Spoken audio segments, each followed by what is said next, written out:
respected dignitaries on the dais, esteemed scholars and academic leaders, distinguished delegates, researchers from across the world, and all our dear participants, a hearty good afternoon to everyone present here.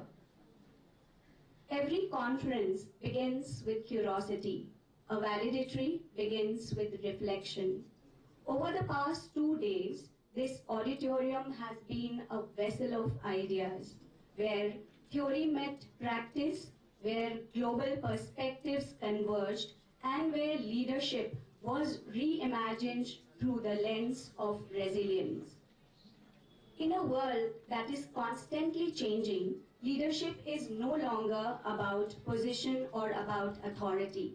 It is about ability to adapt, to stay steady in uncertainty, and to move others forward.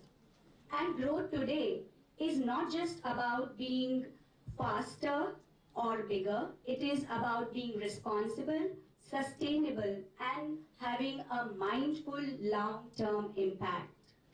And it was this thinking that has shaped the 21st International Conference of Prestige Institute of Management and Research with its theme, Resilient Leadership for Sustainable Growth.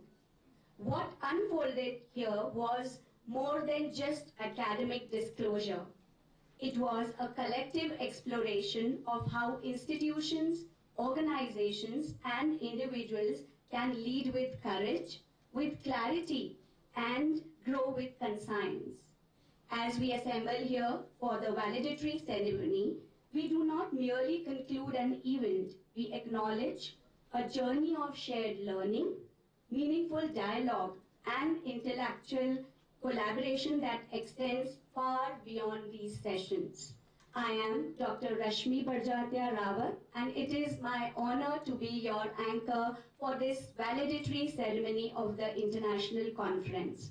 And on behalf of Prestige Institute of Management and Research, I warmly welcome all of you to this conference valedictory ceremony.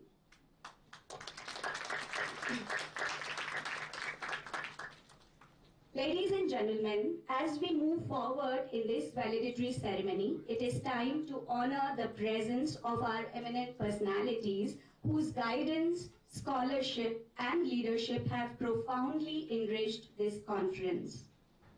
May I now request our esteemed faculty members to kindly proceed for the floral welcome. We begin with extending a warm welcome to our chief guest, Dr. Justin Paul, professor at UPR St. John, US. I request Dr. Nidhi Sharma to welcome him, please.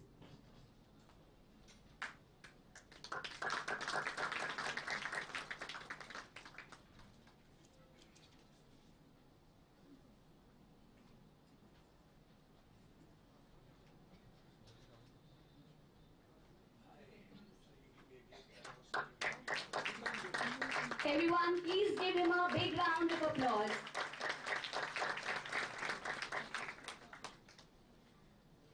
May I now request Dr. Sunita Arya to present a bouquet to our chief guest, Professor Dr. R. Venkata Rao, Vice Chair Chancellor, International University of Legal Education and Research, Goa.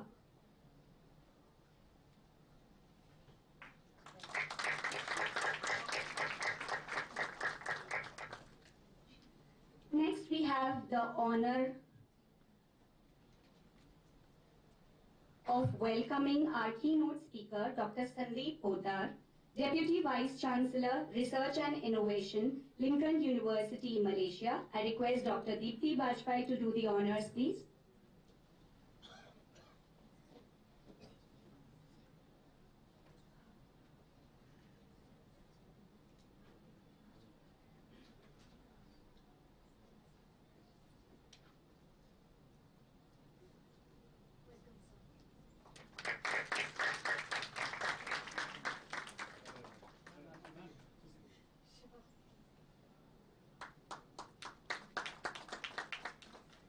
May I now invite Dr. Pallavi Joshi Kapuria to extend a floral welcome to Dr. Souvik Roy, Professor and Dean, School of Law and Justice, Adamas University, Kolkata.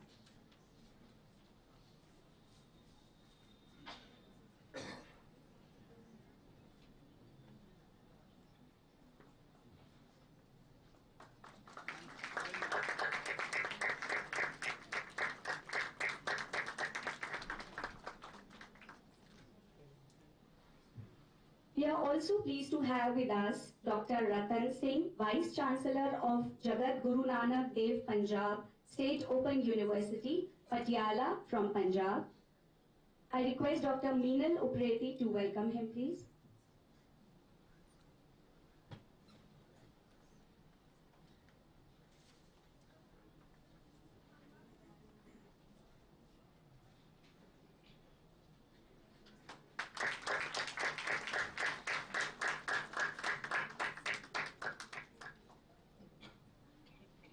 Let us once again acknowledge our distinguished guests with a warm round of applause, everyone. Even louder. Thank you everyone for being present here today. What you are about to witness is not merely an institutional profile or a corporate movie. It is a story of vision taking shape. A journey driven by purpose, strengthened by perseverance, and defined by progress. May I now request your attention on the screen for the corporate movie of Prestige Institute.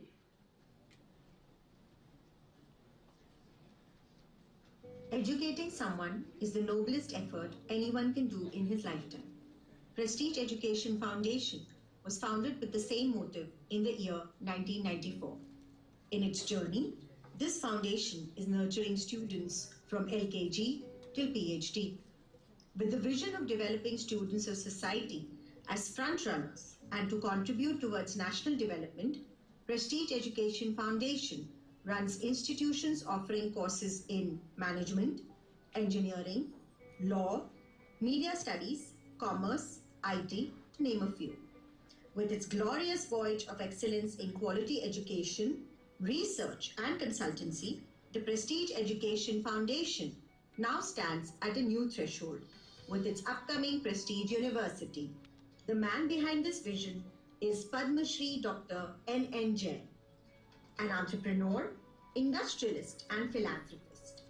Carrying the vision of Dr. N. Jain to new heights, Dr. Devish Jain, Chairman, Prestige Education Foundation and Chancellor, Prestige University, and Mr. Dipin Jain, Vice Chairman, Prestige Education Foundation and Pro-Chancellor, Prestige University, are spearheading this intellectual entity by following the footprints and vision of their father.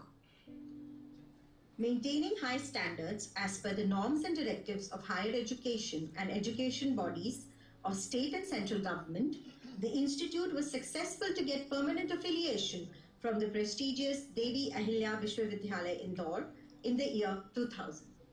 It enjoys autonomous status thrice consecutively by UGC in 2006, 2012 and again in 2018. It is recognized by University Grants Commission under 2F and 12B. The institute is proud to have been accredited thrice with the highest grades by National Assessment and Accreditation Council UGC. Currently, Prestige Institute of Management and Research Indore enjoys NAC A++ grade with a CGPA of 3.57, making it the only institute in Central India to do so. It is also an ISO 9001-2015 certified institute. PIMR provides suitable environment for academic research and currently has 49 PhD guides, 115 JRF and PhD awardees, and 91 research scholars at our PhD Center, which came into action in the year 1994. The PhD Center is a recognized research center of Devi Ahilya Vishwavidyalaya Indore. At present, close to 400 research papers of our faculty members have made their place in different and esteemed international and national research journals such as UGC, UGC Care, Scopus and ABDC. In the year 2019, PIMR was enlisted under UGC Paramarsh scheme where it assists other institutions for NAC accreditation purposes. PIMR Good Governance Cell has been actively involved in conducting various activities related to public-private relationship model and helps to accomplish various government projects. Department of Higher Education and World Bank initiated governance benchmarking project with international standards in which PIMR Indore is identified as a top-notch institute and has been suggested to offer suggestions and recommendations to other institutions. The year of 2018 brought another milestone for us as the foundation stone of Atal Incubation Center Prestige Inspire Foundation was laid, which is an initiative supported by Atal Innovation Mission, Niti Aayog, and the Government of India. The concept of Prestige Atal Incubation Center is to give a shape with the notion of establishing startups in the agricultural sector of MP region and other promising sectors by budding entrepreneurs. The AIC currently has 12 startups that have won numerous awards at international and national levels. Beginning with 400 in 1994, the student strength now stands at over 5,000 and continues to rise in postgraduate courses, MBA full-time, MBA Financial Administration, MBA Marketing Management, MBA International Business, MBA Personnel Administration, MBA Advertising and Public Relations, Master of Mass Communication. The Institute also offers BWalk, Bachelor of Vocational Studies, in Banking and Financial Services and E-Commerce and Digital Marketing. In undergraduate courses, BBA, BBA Foreign Trade, BCA, BCom Honours, BA JMC, and in law courses, BA LLB Honours, BCom LLB Honours, BBA LLB Honours, LLB Honours, LLM. The Institute also offers a range of certification programs. Complacency leads to stagnancy. The Institute continuously evaluates itself through participation in various external rankings conducted by external agencies. The Institute has been consistently ranked in top business schools of India on a variety of parameters. The Institute supports and promotes a range of developmental programs for faculty members and has successfully conducted many faculty development programs, research methodology workshops, curriculum development workshops, case study workshops, and international conferences ever since its inception. We are proud to host a galaxy of experts, luminaries, and delegates cutting across industries and sectors who have blessed, motivated, and inspired our students with their knowledge, experience, and expertise. PIMR's Research Consultancy and Training Wing conducts MDPs, EDPs, and many training programs for industry and several departments. Under the umbrella of best practices, PIMR prides itself in providing the students a holistic center, road track club, PIMR literacy mission, and our flagship program Rahat, a health camp organized to serve community. Anubhuti and village adoption are at the forefront of our endeavor to contribute meaningfully towards social causes. A sound infrastructure is one of the most crucial elements for creating a sound learning environment within an institution.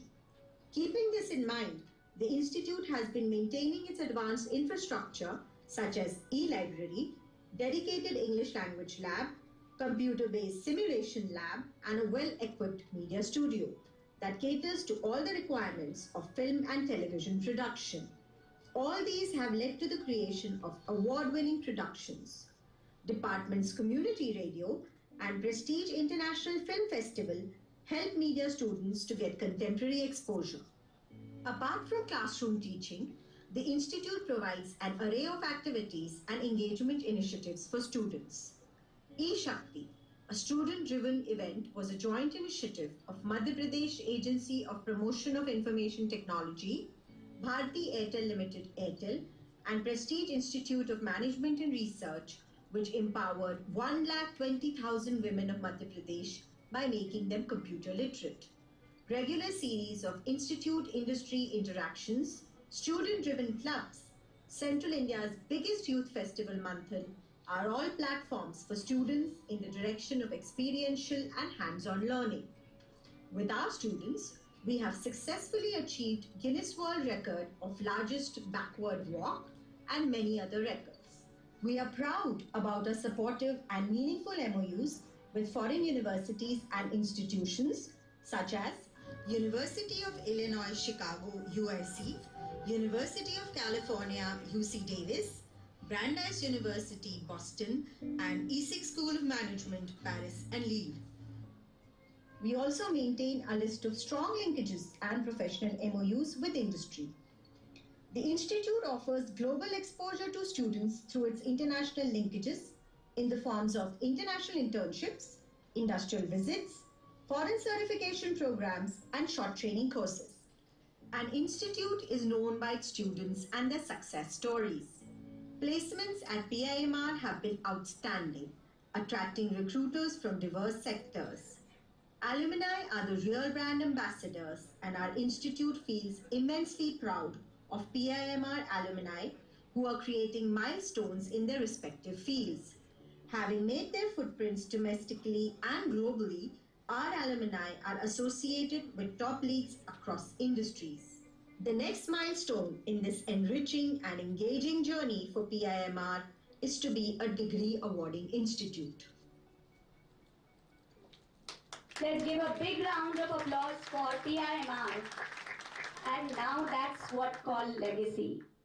And taking this legacy forward, and as we reflect on the academic journey of this conference, it is time to present a brief overview of its deliberations, outcomes, and achievements. May I now invite Dr. Anukul Manishbhai, the conference secretary, to kindly present the conference report.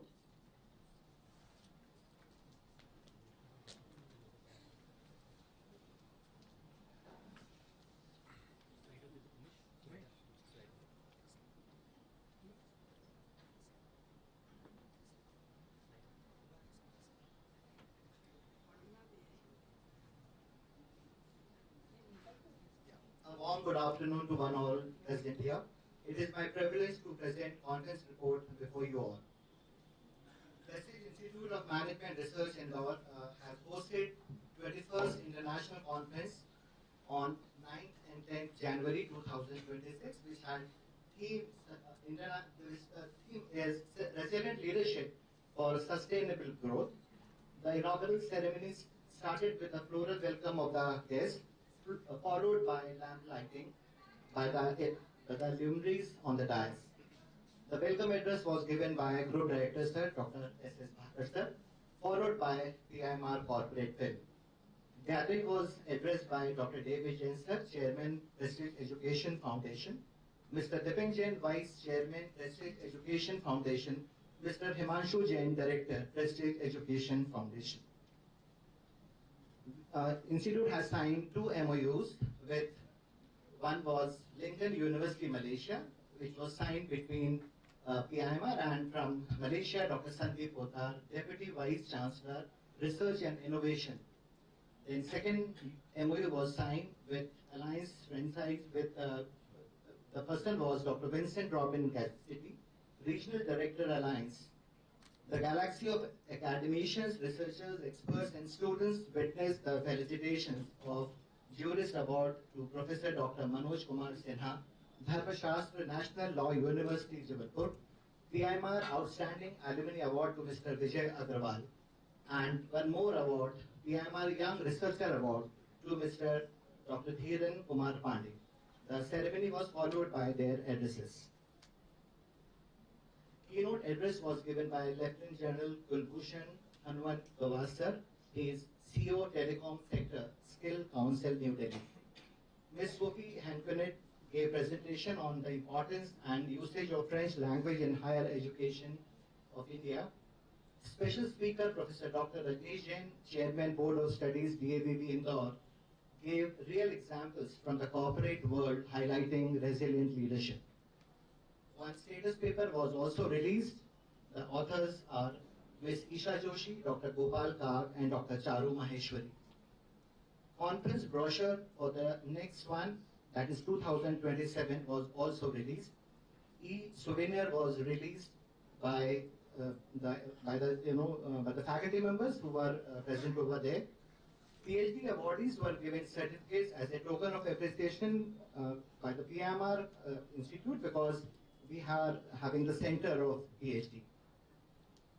At the same time, faculty members or staff members who had completed 10 years or 25 years of service, they were also rewarded with prizes and citations or certificates.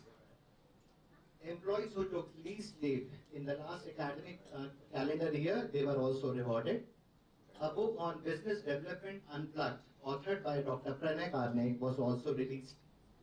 As a token of love and appreciation, mementos were given to the guests. Vote of thanks was proposed by Dr. Nishan Joshi, Director, Department of Law. With over 360 research papers or abstracts we have received, I'll give you the details later on. 25 thesis abstracts or summary we have received for Best PhD contest. These contests basically are in law stream and management stream. Many researchers have sent their thesis summary to us, and out of those, we have finalized 5 each in both the categories. Research papers from 20 states of India were accommodated. States included Andhra Pradesh, Assam, Bihar, and other states, to name a few.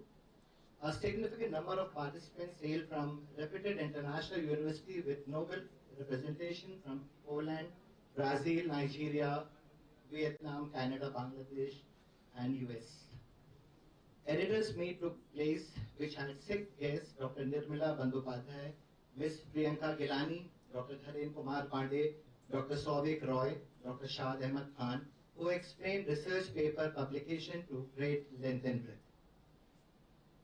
On the second day, that is today, we had in the morning Best PhD contest separately for law and management. Awards winners' name I will not be disclosing right now because we are going to have a separate ceremony for that, so it's better we should wait for that. The experts for the management Best PhD contest, the judges were Dr. Kanhaiya Ahuja, Dr. Nirmala Bandyopadhyay, Dr. Dharen Kumar Pandey. In law stream, Dr. Venkata Rao, Professor Dr. Ratan Singh, and we have 2 guests over there. These are the tracks which we had during the technical sessions. These tracks, 2 tracks were basically offline for student tracks. Then we had the student track online also. Then we had various tracks in marketing, HR, and in general management as well. So these are the papers which have been presented there, and best papers were adjudged by the session chairs during each track. The committee worked a lot on this, and the publication are basically the opportunities which are given to the paper presenters, or I can say the researchers who have sent their papers. There are 17 journals which have been there where papers can be published later on depending on the quality of the journal. Thank you so much.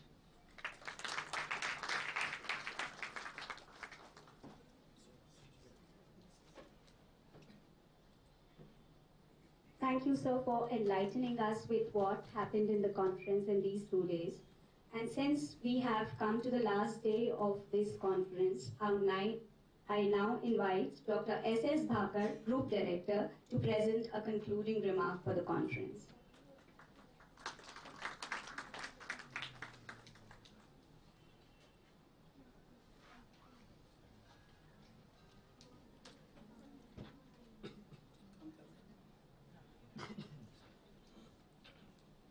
Good evening, everyone.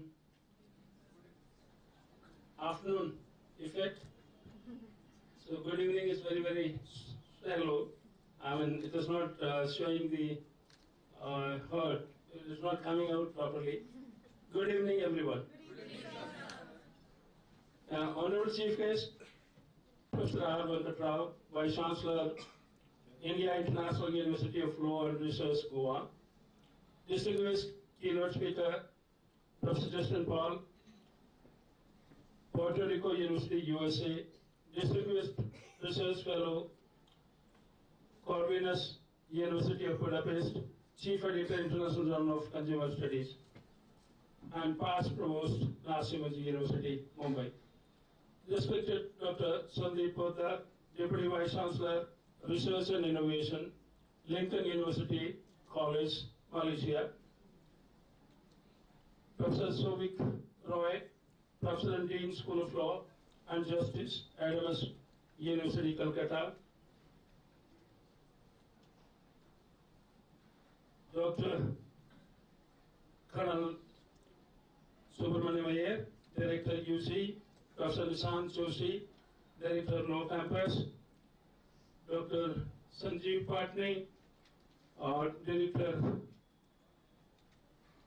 PIBM, Professor Deepak Jaroliaji, Director IPSC, Professor Nitin Tate, Dean Academics, HODs.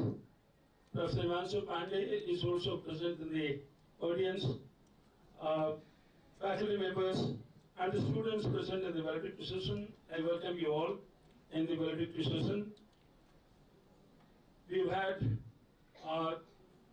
24 technical sessions, and I'm sure any one of you present here in this hall must have attended only one, because all those technical sessions were in Kerala. That, slightly dilutes dilutes the availability of research, or the papers. The presenters don't feel that everyone present in this conference is listening to them. Now, all those papers would be available because all those sessions have been recorded. If anybody wants, we can share that. So that is what is important, that your session, if you want, can be shared with you. Right, so in all, as the conference secretary talked about, that about 195 research papers were presented, out of which about 155 in management, about 39 in law. So in all, that's a pretty big number for the research papers being presented in 2 days conference, where the first day was devoted to inaugural function and then editors conclave. That was that was special one for this conference, as this is the first time we've organized editors conclave to guide fresh scholars and also faculty members who have not been into research, guiding them how to write, or how to, what should be the structure of your paper, what should go into each part of the paper, and how to ensure that you are able to publish in high impact journals. So I'm sure all these scholars and the faculty members must have really gained or really learned how to do a good research and how to publish it in good journals. If you miss that, there is a recording of that session as well. So you can request that now it should not be circulated, because you had no other parallel session to this editor's conclave. It was a very important conclave, and we expected that every researcher should have attended. But anyway, to ensure that you get some benefits, you can ask for that recording, and we will see whether we can make that recording available to you. For the past 2 days, we have also delved into the heart of what we actually started in the first place, to learn how resilience can be built and how resilience is the demand, is the requirement of today's era, where both technical and political upheavals are the norms rather than exception. So we looked at, or we learned, how resilience can be developed and how resilience is important for the for people, for the leaders, to ensure that they are able to ensure success of their organizations. from keynote addresses on adaptive strategies in turbulent times to the technical sessions unpacking AI-driven innovations for green economics and inclusive growth, your insights have illuminated pathways forward. We have heard compelling causes from corporate sustainability models to community-led resilience in the face of climate challenges and forced connections that transcend borders. I'm sure you must have utilized all the opportunities that you had to network with your fellow research presenters in the conference and also with the keynote speakers and important speakers in the conference. That would help you in your life in not only improving your research work, but also in your career. What emerges is clear to all of us that resilient leadership is not merely about enduring storms. It is about steering towards sustainable horizon with purpose, equity, and innovation. In our shared academic professional pursuits, especially here in India's vibrant management education landscape, these discussions remind us to integrate resilience into curricula, policies, and practices, preparing the next generation of students not to just survive, but to thrive.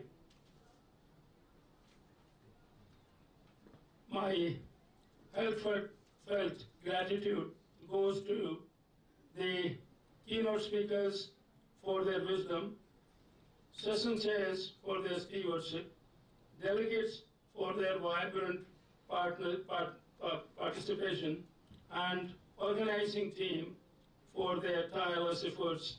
Together, we not only engaged, exchanged ideas, but ignited a movement. As we part ways today, carry the resolve that we will develop resilience not only in our lives or resilient in dealing with difficult times for all of us, but also imbibe the same in the students so that the students are able to take care of themselves in turbulent times.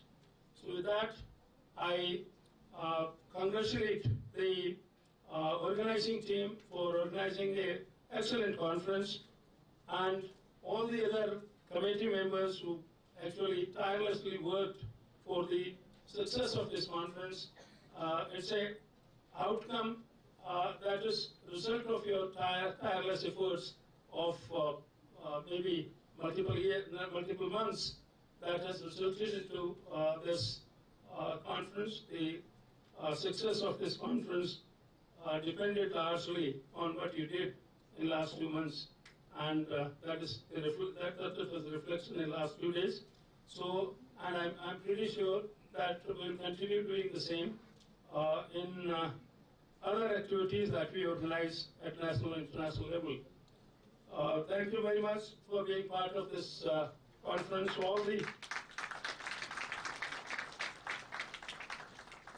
All the presenters, keynote speakers, guests, I would like to specifically thank for being part of this conference. Thank you very much.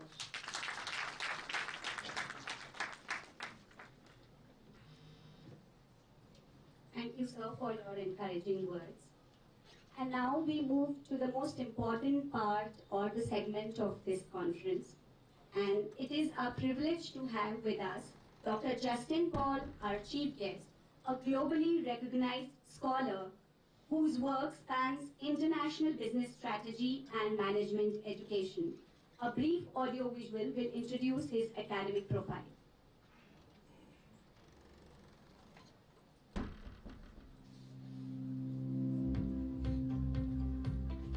Dr. Justin Paul holds 3 doctoral degrees, PhD in marketing from the University of Brighton, England, PhD in international business from IIT Bombay, and an honorary doctorate from Calcutta.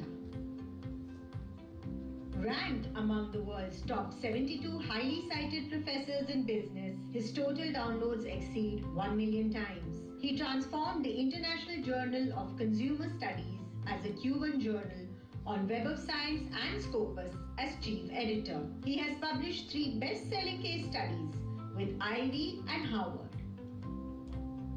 He has visited over 100 countries across continents as a professor and public speaker, interacting with more than 300,000 students, and has taught full-time courses at Denmark, Portugal, France, Poland, Lithuania, and Hungary. Dr. Paul is a regular visiting professor and invited speaker at University of Chicago, MIT Boston, Deakin University, Australia, University of Ljubljana, Slovenia, IE Madrid, WU Vienna, and universities in Japan, Korea, Poland, Portugal, China, Czech Republic, Germany, Croatia, Greece, England, Kosovo, Spain, and France. Dr. Paul introduced the MASTEED model and measure for branding, CPP model for internationalization, the SCOPE framework for small firms, 7P framework for international marketing, and DCCM framework and SPAR4 SLR for literature reviews. Dr. Justin Paul is known as an author, co-author of books such as Business Environment, International Marketing, Service Marketing, Export-Import Management, and Management of Banking and Financial Services by McGraw-Hill, Oxford University Press and Pearson respectively. Hailed as the father of modern systematic literature reviews, he serves in various capacities in the editorial boards of several renowned international journals. We welcome you, sir. And that's not all. Dr. Justin Paul's work has not only shaped academic disclosure, but also resulted in significant scholarly contributions that continue to guide research and practice. At this moment, it is our pleasure to mark one such contribution through the release of his book, AI for Marketing, that is Artificial Intelligence for Marketing, authored by Rahul Pratap Singh Kaurav, Sudhir Rana, and Dr. Justin Paul. May I now request the distinguished dignitaries on the dais to kindly join us for the release of the book. It's a soft copy. It's a soft copy, so it is released. So once again, we congratulate Dr. Paul and please give him a big round of applause for the release. May I now invite Dr. Justin Paul to kindly deliver the address.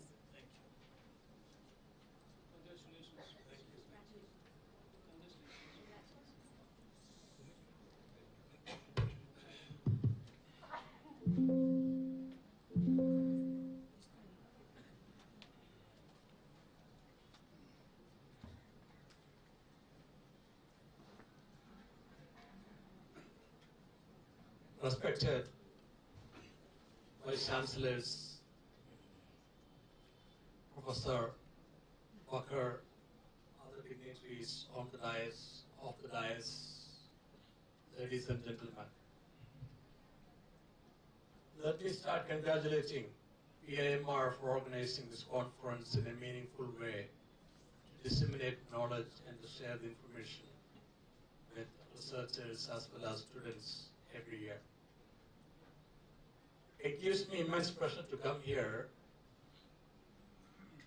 For last, I think I've been here 3 or 4 times, and I've been observing that the PIMR is transferring horizons every year.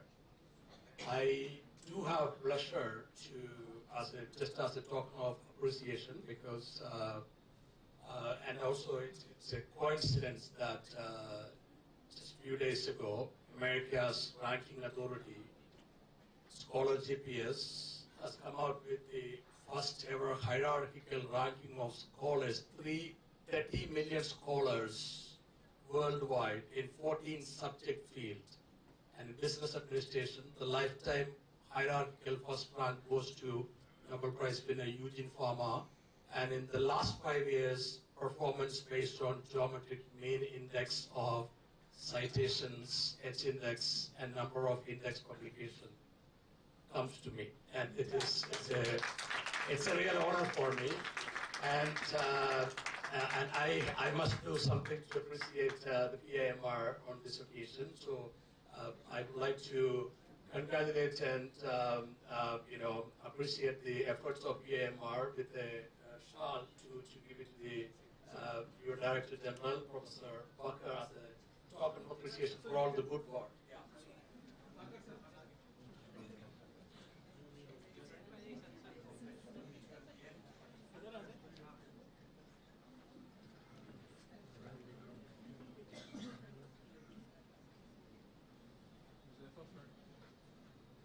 Great job. Fantastic job. I brought this, okay. A bigger round of applause, please, everyone.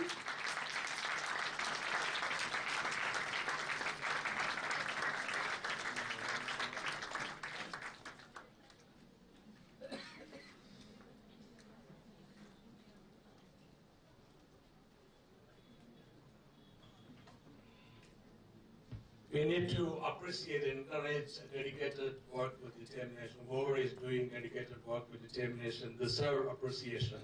So that is it's a kind of everybody has to appreciate. Even if, let's say, you have a son or daughter doing good job, you have to appreciate them. Your colleague is doing good job, you have to appreciate them. It's very important. And so that is, because I've been observing Professor Pakar's job for several years, I've always felt that he deserved Padma Bhushan or Padma Shri awards. I don't know whether one day he should get it. And my talk will be focused more on developments in the digital transformation era and its impact on society in different ways. We live in a smart world. Smart has become synonym for almost everything we do. Smartphone, smart car, smart watch, smart people, smart toilets, smart city, and it goes on that way. And having traveled in different countries, many countries all over the world, as a speaker or as a visiting professor, I would like to give you some perspectives about digital transformation, which is revolutionizing everything that we do these days. Even we have smart gyms these days, smart pen these days, smart notebooks and textbooks these days, and AI has almost revolutionized everything that we do.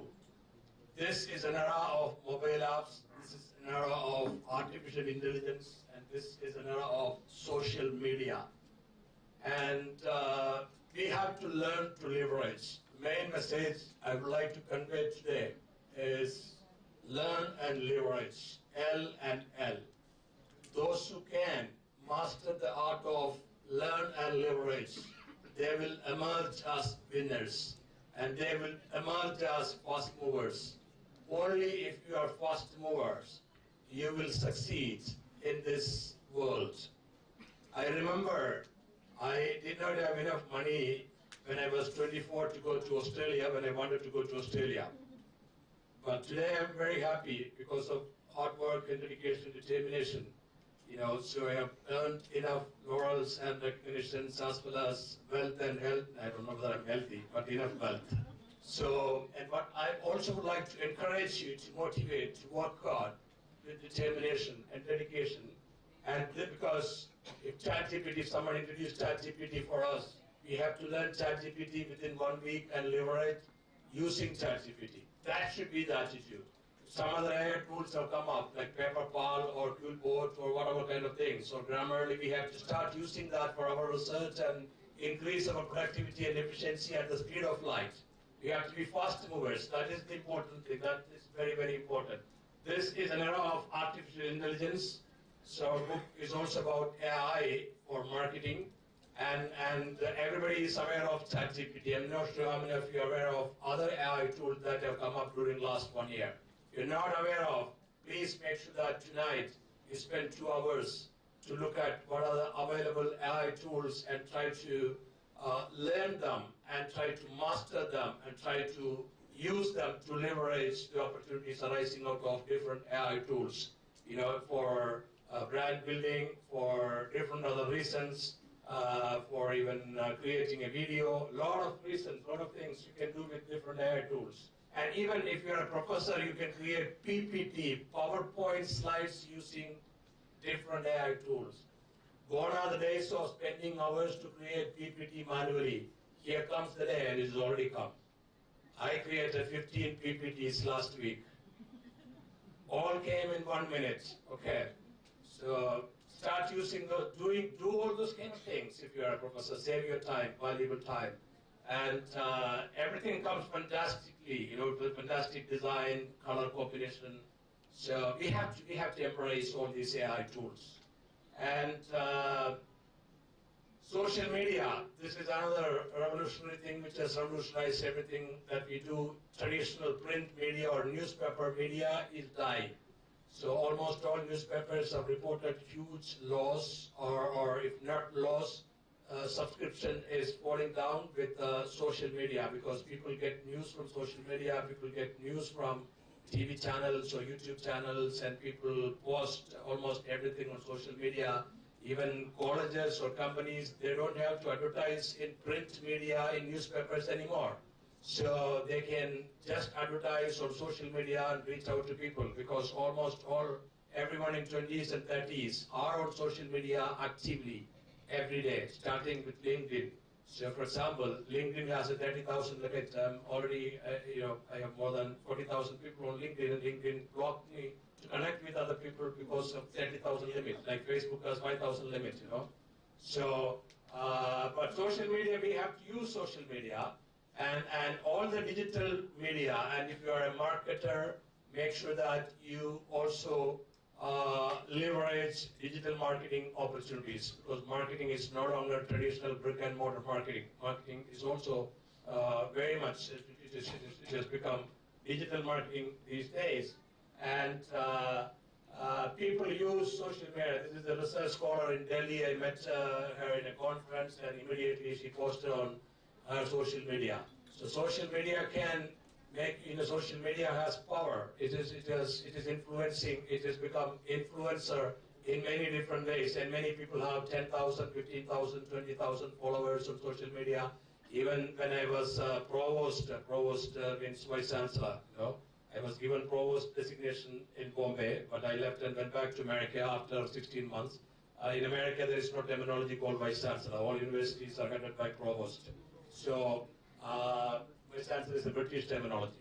And anyway, so what I'm trying to say is that one of my MBA students from Bombay, she came to me and she showed me her Instagram page. She has 40,000 followers on Instagram. She's just doing an MBA student, just for motivating the MBA students here. So she's an influencer. She's a brand ambassador of several beauty care brands in Bombay. And she's only 21. So 21-year-old kids can do that. What I'm trying to say is that in case we are not leveraging it, try to think to leverage in different ways. She's making pocket money. And from floppy to Google Drive. So gone are the days of floppy disk, So those who are 40 plus would know what is floppy disk.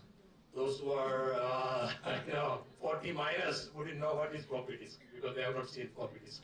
So floppy disk is gone. So the floppy disk is already in cemetery. So death of floppy disk has happened, and even USB drives are dying nowadays because of Google Drive and other type of drives available. And from gas-based cars to petrol cars to hybrid cars to electronic vehicles or electric vehicles, and people are no longer going to bank branches because of e-banking and mobile banking and all these mobile apps available. The other day I went to 2 banks and it was all empty, because nobody goes to bank anymore in these days. It has become anywhere banking and anytime banking and anyhow banking with technology and mobile apps and everything. And I'm originally from Kerala, and last week in Kerala I have seen hundreds of electric cars. And even electric cars, some of the companies have introduced auto-rickshaw type electric cars for 6.5 lakh. I don't know whether it is in Indore. So it is bigger than auto rickshaw, but it is not typical electric car, but it is electric car. Some British company has introduced. Even my sister-in-law bought that, and she is driving that. So, I mean, because you don't need a gear. It is very convenient for ladies to drive. And yeah, Apple Pay and Google Pay. This is also because even for sustainable growth and sustainability, you need technology. So Apple Pay and Google Pay has become common. It's everywhere these days. I went to a remote village in Allahabad when IITM invited me, and I went for a coffee, and the tea fellow, the tea stall owner was someone, a grandfather, looking like 80-year-old grandfather. And after coffee, he asked me, "आपके पास जीपे है?" Yes, sir, मेरे पास जीपे है. मैंने जीपे use किया. So what I'm trying to say is that so everybody, even 8-year-old people, are these days using GPay. This is another one. A lot of things are dying, and books are also dying. This is my second book, which used to, I mean, the sales of this book was 12,000 per year. And with the COVID pandemic, this brought about a lot of people died. Many books also died. And from 11,000 copies to 1 or 2 copies during COVID years for 3 years. Not only my book, almost all books died during COVID. And now it is rebirth. So now, but people change the habit. Once people, like, if you stop smoking, my father used to smoke, I used to fight with him, and he stopped smoking because of me. And after that, he never spoke. So books have died. Many books have died during COVID. So it's very difficult for books to reach to the same level of sales. Now it is getting sold like 10 copy, 100 copy in a year, but it used to be 11, 12,000 copies. So because of consumer behavior changes, because all these changes, so what we have today, why I'm showing and explaining this is that a lot of things change, with developments in the world, and even with Venezuela, US war, and Palestine-Israel war, a lot of things change. So COVID is bringing changes, wars are bringing changes, a lot of things are bringing changes. This also helped me. Suppose why I'm showing is that I see some young people here. When I shared this on my LinkedIn, I got at least 3 invitations, one from Poland, one from Budapest, one from Korea. They all have given me visiting brochureship. And they're happy to list my name on their website. So opportunities come that way when you have achievements. And all these are possible with hard work. I just want to motivate you to work very, very hard. And in South Korea, I noticed, because what we see in different countries needs to be shared with our friends here so that we get motivated to achieve the same way. In South Korea, AI-based kiosks have been established like ATM kiosks everywhere. Everywhere in South Korea, you can get prescription for many, many things from AI kiosk. If you have a pimple, go to the AI kiosk will prescribe what medicine you have to buy from pharmacy. And if you have a fever, you just want to check blood pressure or sugar, AI kiosk will do that job for you in South Korea. So fantastic developments in South Korea which I have seen. And I have interacted with the young people in South Korea, and they also told me all this have become part and parcel of life. It saves some time, and technology is amazing, and technology helps South Korea to be a sustainably developed and properly developed, scientifically developed country. So we have to learn a lot of things from South Korea. In Japan, I lived in Japan during 2008 to 11. At that time, Japanese government implemented 100% smart toilet policy and smart TV policy. Smart toilet means water comes automatically after you do number 1 and number 2. So that's also save your time, and it is part of their cleanliness and elegance policy. And we need such kind of things in this country as well, So Toyota in Japan used robots, artificial intelligence. I have seen when I visited Toyota factory in 2008, Toyota used AI even those days. And Japan is about 10, 15 years ahead of many developing countries. We started using AI in this country only last 2-3 years, right? So I've been away from this country for many years, but I keep coming. I always travel back and forth to India. And DigiYatra and UPI, if you have not started using DigiYatra, download DigiYatra right now.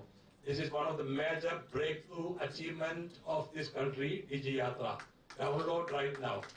So, and save your time when you go to the airport. I have a flight to catch. I have a DigiYatra, I think, but traffic jam I don't know whether we get trouble. UPI is something that is amazing to use it in case if you are not using it.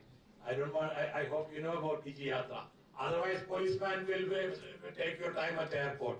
You don't have to be policeman at the airport if you have DigiYatra app on your phone. And time management. Certain things people get addicted.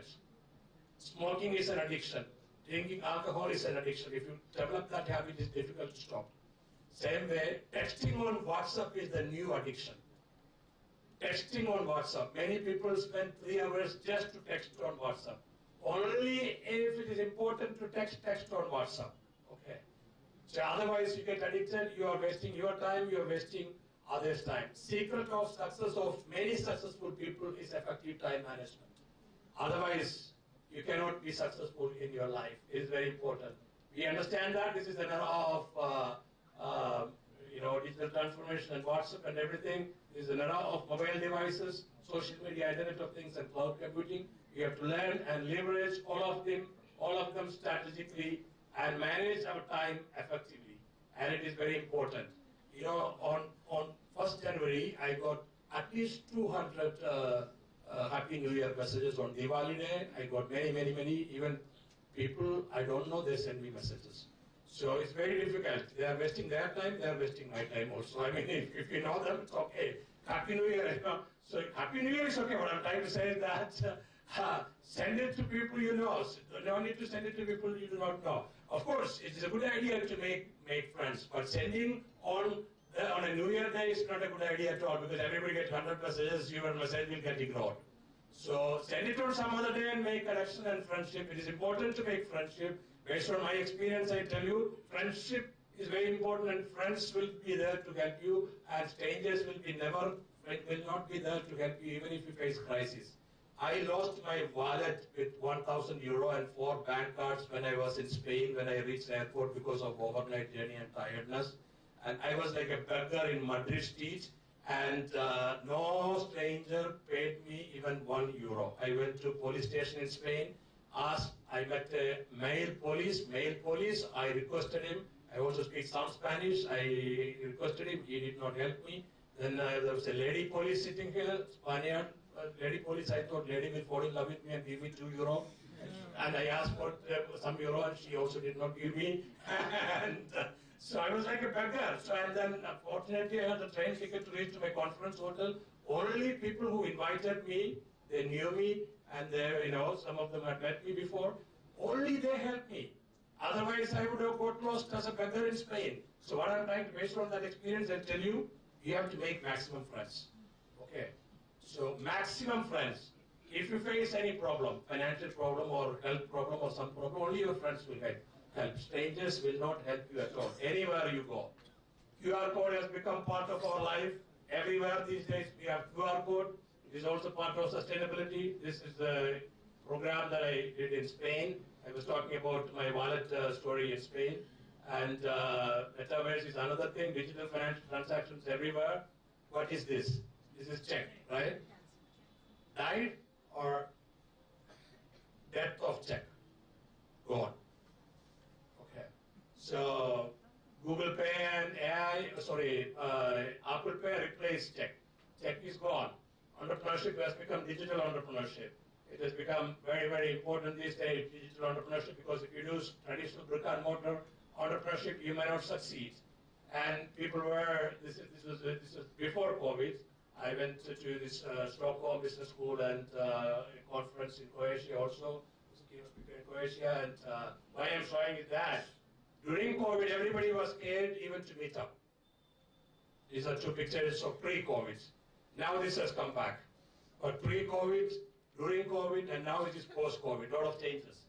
And Zoom, Teams, and Skype, they all have automatic minutes recording these days. Universities in America, they conduct faculty meeting using Zoom these days because the minute decisions are automatically recorded immediately within 1 minute after the meetings. So, yeah, a lot of things. And having got time constraints, I would like to record my sincere gratitude and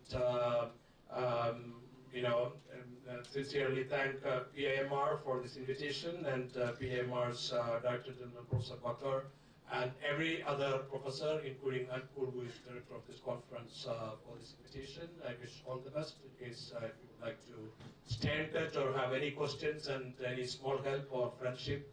If you know, in case if you get lost your purse, wallet. So if you become my friend, I have my social media and my email here. Thank you very much. Dhanyavad.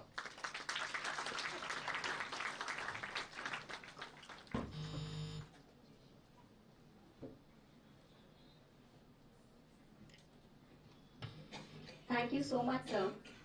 Though we have not gone through your book, but I'm sure the books, your books are as knowledgeable as the speech was yours. So what we've gained from your speech is learn and leverage. You should be a fast mover. Social media is the power today. The use of AI tools and Google Drive. That is what we could pick out from your speech. Let's give him a big round of applause. Since Dr. Paul has applied to catch, we would like to present him a memento right now. I request Dr. Anukul Hait sir to present him a memento, please.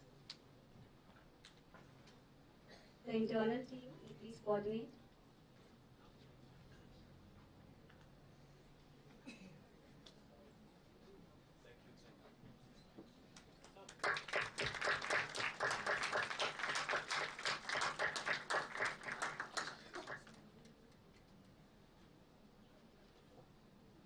Thank you once again, sir. Thank you so much. As a part of our continued focus on strengthening research capacity and academic rigor, we now proceed to the release of the Research Methodology Workshop brochure. This workshop is designed to support scholars and researchers in refining methodological skills and enhancing quality of research output. This workshop is scheduled during 1st to 5th of June 2026. I request the workshop coordinators, Dr. Ajit Upadhyay, Dr. Chanchala Jain and Dr. Kavita Jain to join us for the brochure release. I also request the dignitaries to please join us for the release of the RM brochure of the workshop.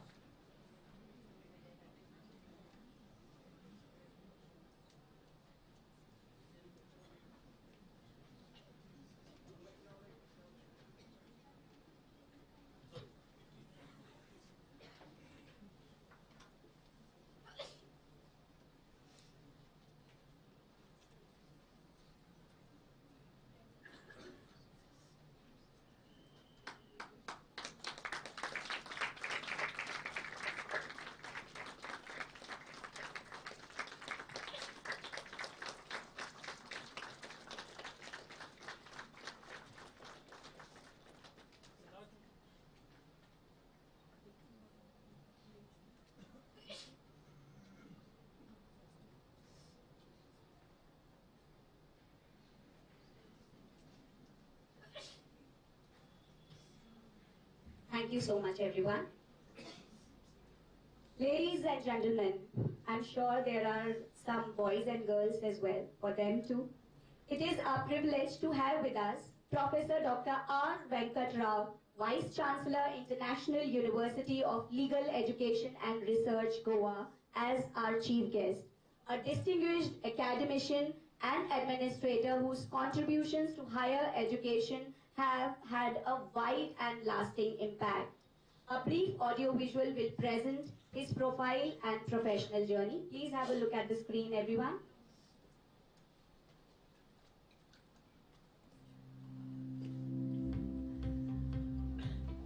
Professor Dr. R. Venkat Rao is the Vice Chancellor, India International University of Legal Education and Research, Goa. Previously, he served as Vice Chancellor of National Law School of India University, Bangalore, and Chairperson, Vivekanand School of Law and Legal Studies and Vivekanand School of English Studies, New Delhi.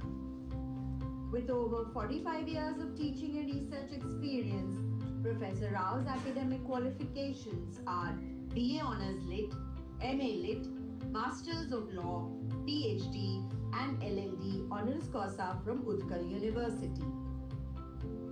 Professor Rao has authored 9 books and published more than 150 papers.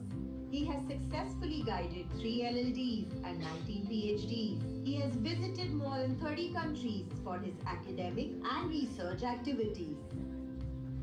He has the distinction of serving the statutory bodies of almost all the law schools in the country. He is a member of the Board of Governors of Indian Institute of Corporate Affairs, New Delhi, has served as independent director in DEL Bangalore, HAL Bangalore, Goa Shipyard Goa, and is a member of different committees in Bar Council of India, UPSC, State Service Commissions, UGC, and NAC.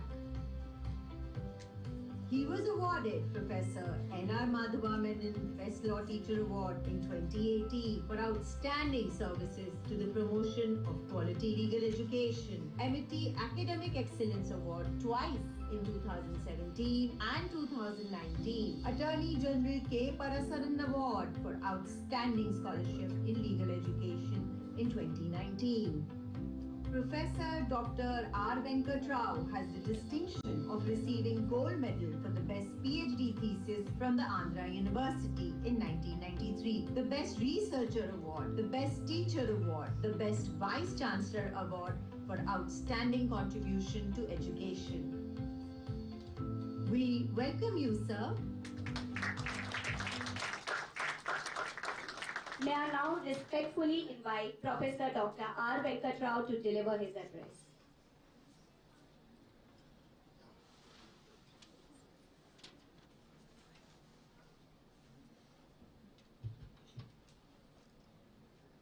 Ladies and gentlemen, and the 21st century hopes of this great country, amazingly talented young Indians sitting in the last rows. I tell you as to why I'm calling you amazingly talented Indians. It is Barack Obama's copyright. But I'm a lawyer. And lawyers have a notorious reputation. The notoriety arises from the fact that when the case is weak, they give a long introduction. If the case is strong, they just get up and say, my lord, the facts speak for themselves. The organizers have conspired to give a long introduction about me, maybe because the case is not very formidable. Don't have high expectations. Be it as it may, this has been my first visit to this luminous institution. And I would say it is love at first sight.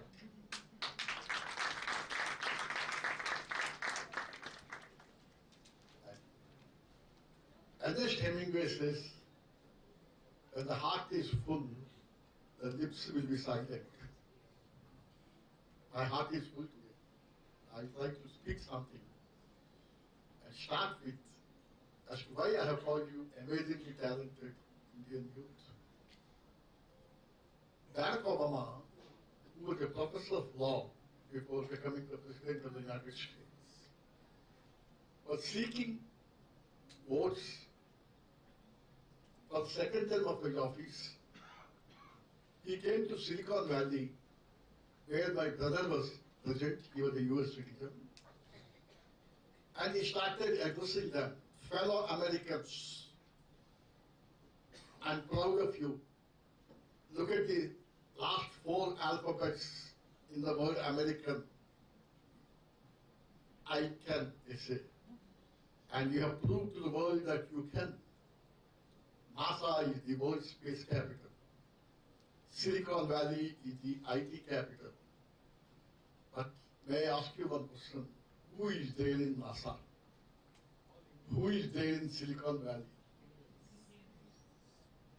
Everyone excepting Americans. He said Hispanics, South Koreans, Chinese, above all, Indians. And then, in a witty way, he said, be careful about youngsters from 2 nations in the world. And then he asked, can you tell me one nation? Americans have phobia of China for everything. Immediately some of them said Chinese. Then Barack Obama said, do we have youngsters in China?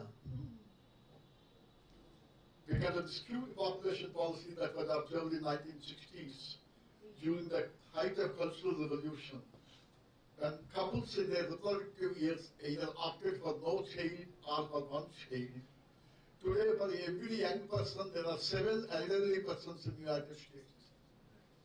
And the health minister is more worried about the geriatric department and not pediatric department in the United States. Therefore, you are off the mark.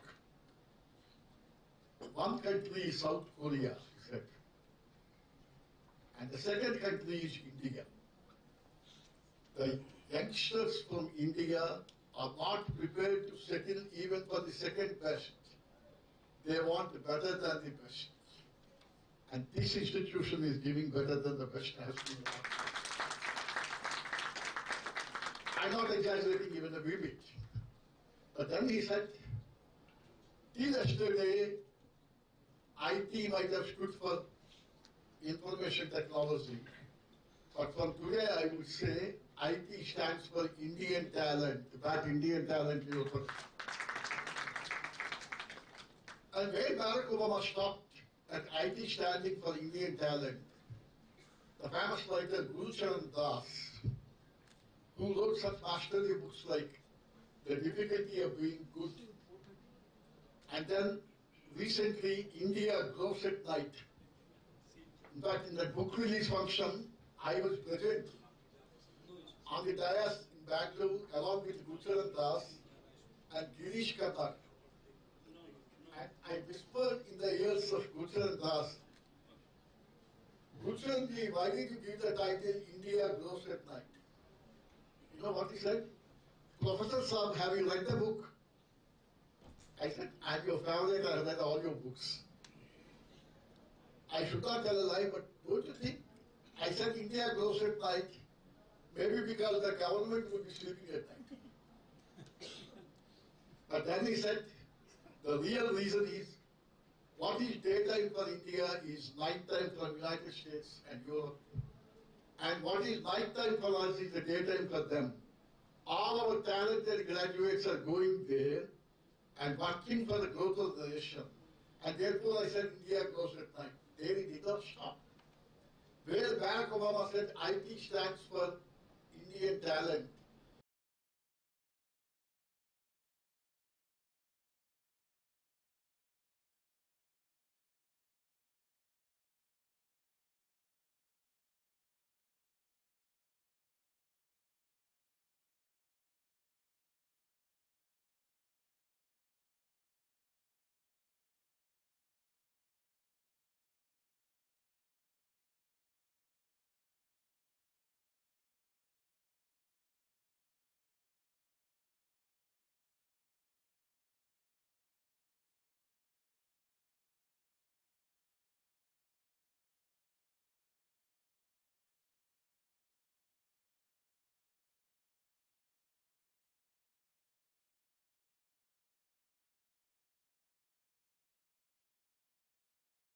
Be very careful.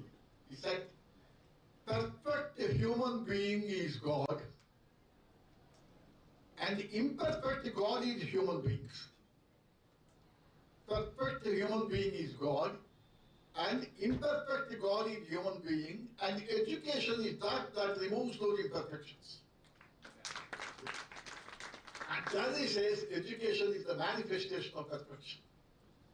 And young friends, you are on a divine mission, having taken the first steps, and make India feel proud of you by attaining those celestial heights which Swami said. There was a lot of discussion about technology and humanity. This program is sponsored by Atal Innovative Mission, named after an extraordinary son of Mother India, Atal Bihari Vajpayee.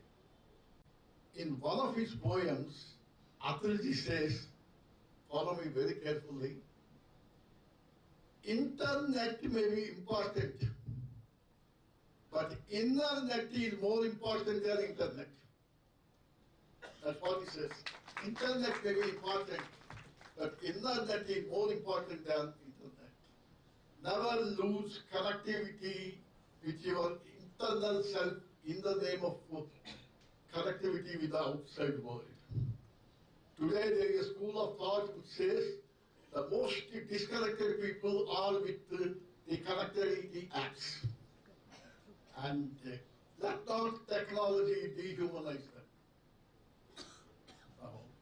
Rousseau, like I said, man is born free, but he is everywhere in chains.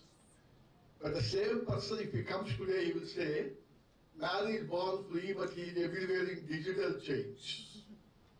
So don't confine your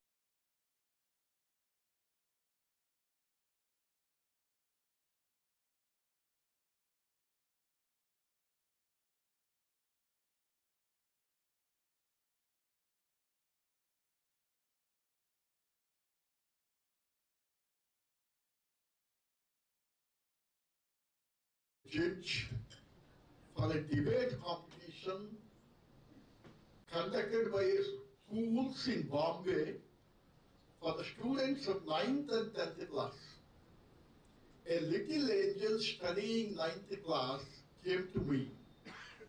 Competition. She came to the dais and said, by artificial intelligence, I mean, she gave the best possible definition in 3 lines. An attempt to mechanize human thoughts is artificial intelligence, she said. An attempt to mechanize human thoughts. And the next question she asked was, can all human thoughts be mechanized? Never said. You speak about Internet of Things and robots. Klaus Schwab himself says, a robot can replicate your brain, but a robot can never replicate your heart, which is full of passion and compassion. A robot can never replicate your soul, which is full of creativity. And therefore, it is called artificial intelligence and not natural intelligence. And that little angel said, artificial intelligence in itself is not dangerous unless it is coupled with natural stupidity. This is what she said in the debate competition. And therefore, let us make the use of artificial intelligence. Yuval Noah Harari, anthropologist from Israel, says it is not artificial intelligence but alien intelligence. Alien intelligence because it is created in the laboratory, not created by aliens. And therefore let us humanize them. And you know, Noah Harari says the last words of Steve Jobs almost before his death, he said, how happy and peaceful was life when Apple and BlackBerry were just fruits. How happy and peaceful was life when Apple and BlackBerry were just fruits. Therefore, let us not make artificial intelligence assume Frankenstein proportions. Always it requires a human being to regulate the that. And last point I wanted to share, again about the greatness of this institution. This afternoon I was speaking to my wife saying that what a momentous experience I had in this prestigious institutions. And perhaps it is the best New Year gift I had. My wife innocently asked me, prestige, do you mean the same group which makes pressure cookers? Yeah. I said, you are right, but there is slight change. This prestige makes pressure cookers and not pressure cookers. Because this is one institution where you have learning with pressure and not learning under pressure. This is what I have observed with your dramatists personally, the way they were moving. And let this symbiotic relationship continue forever. Because I personally feel geniuses are never created in isolation, but it's only through synergy and symbiosis. May Goddess Saraswati bless you all. Thank you very much.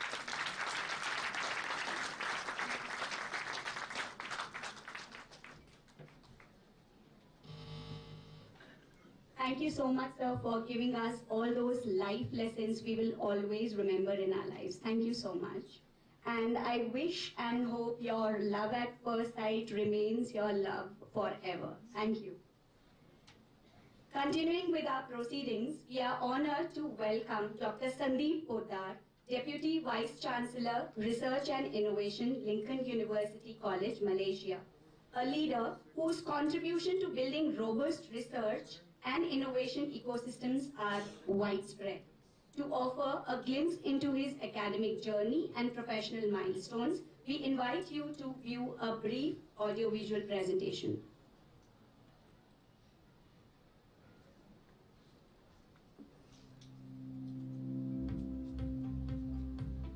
Dr. Sandeep Poddar, Deputy Vice Chancellor, Research and Innovation, also served as Senior Research Director and Executive Editor, Publications, Lincoln University College, Malaysia, and Adjunct Faculty, Bharat Center, Canada.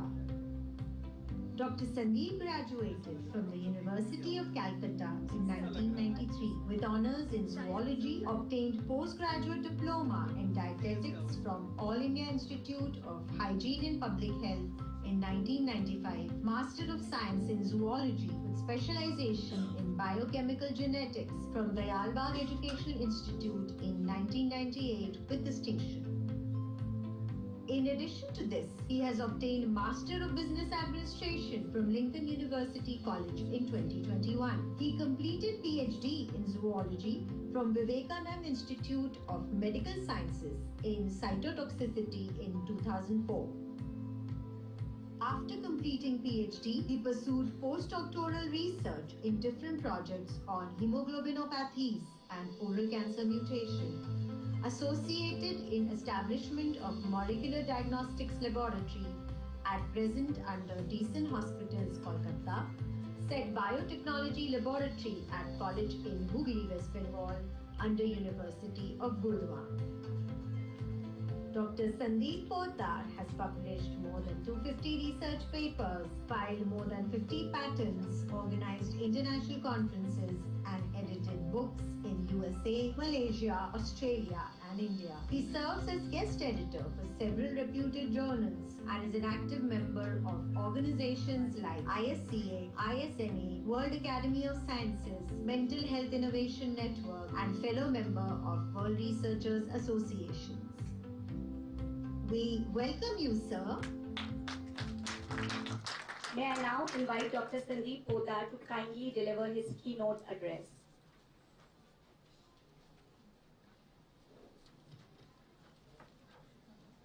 Thank you. And thank you, madam, to take the photographs. And it is a proud privilege to be here with the Honorable Vice Chancellor and the dignitaries on the dais and all the delegates here. I think already 200 persons is sitting in this hall, and somebody is also watching in YouTube. So thank you all at the tag end of the day, because for the 2 days I am seeing that people is moving out from the hall. But in this session, I asked before join that everybody will go out after when we going to close. Then the organizers told no, everybody will come more when the session is going to close. So thank you all again to be present here, physically and mentally. Yes, mentally present? Thank you. So I have to talk on the main theme, that resilient leadership for sustainable growth. And of course, as I told, today is Swami Vivekananda's Janma Jayanti. The birthday you celebrate as 12th January, but today is the Jayanti, and he told march on. So in this valedictory session, we should take the lesson that we should march on. It is not the closing, it is the starting and beginning of something. And sustainable growth, not we are talking, maybe talking on the human aspect if we talk about the philosophy of sciences, but we are talking on business here. Next slide, please. So, okay. We are now from Industry Revolution 1.0 to now 5.0.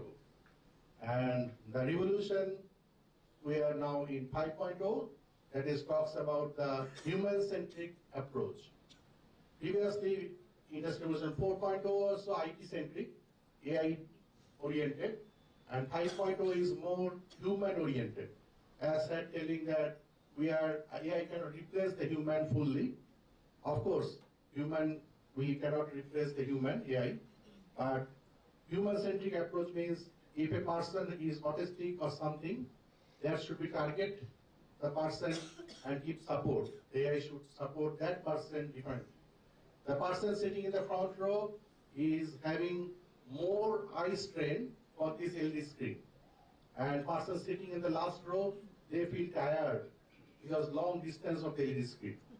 So AI should support that one, how they can be interested to listen to these slides. So we are working for people, planet, and profit. And of course, United Nations 17 Sustainable Development Goal. And Einstein tell that doing the same thing again and again give different results. So that is the research. And the process is inspiration. Any business we start, we need inspiration, ideation, and implementation. And when we do implementation, and this process need desirability. If there is no desirability, we cannot do anything. If we think that we can do it, we can achieve it. So that desirability should be there, and with that desirability, that should be viable. And for viability, we need the monetary background and etc., the support. Then feasibility, is it feasible or not? That also you have to think before we do any work. So with this, we are moving around and we can set up the business like this Prestige Institute is set up by Padma Shri Helen Jain sir, and from the scratch. Same thing, many industries said, I just give an example that entrepreneurship behavior, that this Maggie Chen is doing has to my MSc in microbiology. That time she said a microbiology fungal farm, mushroom farm. And that mushroom exported to all over outside Malaysia. And after that, she just now completed PhD because long time she don't have time to see on work on research. But her institute is giving research opportunity to many research scholars. And that mushroom farm is not only mushroom farm, mushroom needs the cow dung. For that, she has dairy farm. And from that, the cow dung, after wasting, they have to throw into water. And that water releases zooplankton. And from that, fish growing. And that for fish, the common villagers, they're doing fish chip, fish ball. Another segment. And also, for eating that, they have also cultivated duck, and that duck egg also selling. So that community is developed with the social entrepreneurship. Not social entrepreneurship, it's community entrepreneurship. So it is a village, and if you want a village, there is a homestay, so that is also tourism business.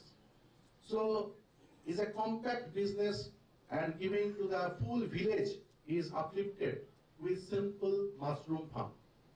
That is done by this lady in Uzbekistan. I have good friendship with her, and of course, you can visit her farm as well. Another biocon, you know very well, the Kiran Majumdar Shaw. She started the peptide enzyme in the garage, and now it is a multinational company, even in Malaysia also have branches. This also you don't know maybe. She is also a simple lady. Her background, she is the founder of Grab. Grab is like Uber here, but in Malaysia, Asian countries, and it is already started with home delivery, transport, and many things. In Vietnam, I have ridden the Grab bike, also run by the women riders.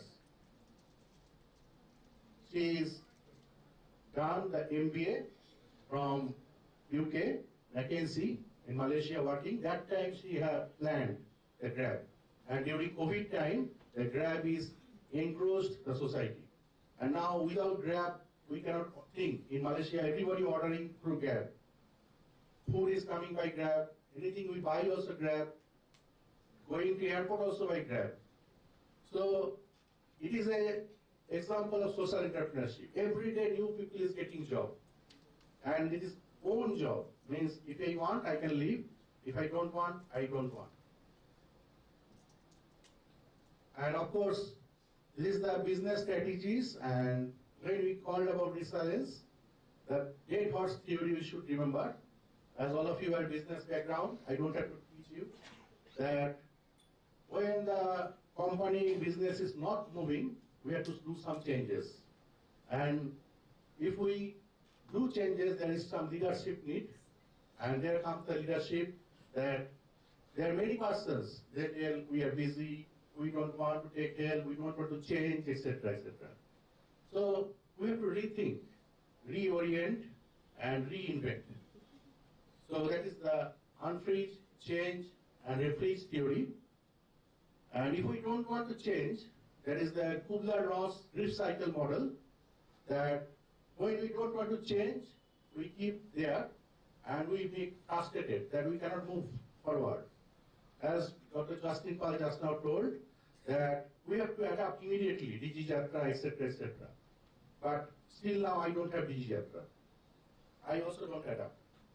Because then I may be frustrated because I have to queue in long in the airport to pass the police queue. But maybe I feel depressed that I don't have Digijatra. I don't learn the Digijatra. So I am depressed. But if I achieve that, I can go to the moving out to the growth zone. So if we stay in comfort zone, we cannot move out. Like a medak in the well. So we don't go out, we don't see the world, we don't know anything. So we have to go out to the fear zone, learn, then we can grow only. Otherwise we cannot go. And this is the best example I give, that when a tree is small, you can bend it easily to the light. But when the tree is big, it will not bend. So we are like this tree, so I don't want to bend. I don't want to take the Digijatra. Of course, I don't use UPI as well. So this is the stigma we have to come over. Without that, new business will not start. During the COVID, we have the automated trolley giving food to the counter, no need of waiter, no need of human touch. Now another thing I must tell you, when we do business, we are in the ship.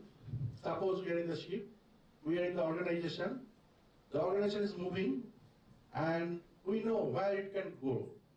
But every person in the ship don't know which direction the captain will move the ship. It is the captain knows. But captain also don't know when the ship will sink. So they need a third-party viewer. Outside, they can observe. So that is needs strategic planning. If you don't have strategic planning for business, the business cannot be resilient and cannot be sustainable. So from the very far, we have to watch where the ship will move and coordinate with every board members. Like here in this group, all teachers and faculty members sitting, they don't know what is the main, they know the goal of vision, mission of PIMR, but they don't know after 5 years what is the goal of the founder and what is the goal of the management to achieve. Even the staff may leave after 1 year for their personal benefit because they are not thinking about the organization as a body, mind. They are working as a hand or leg, not the mind. So if you have mind also, you don't know outsider will attack you or not.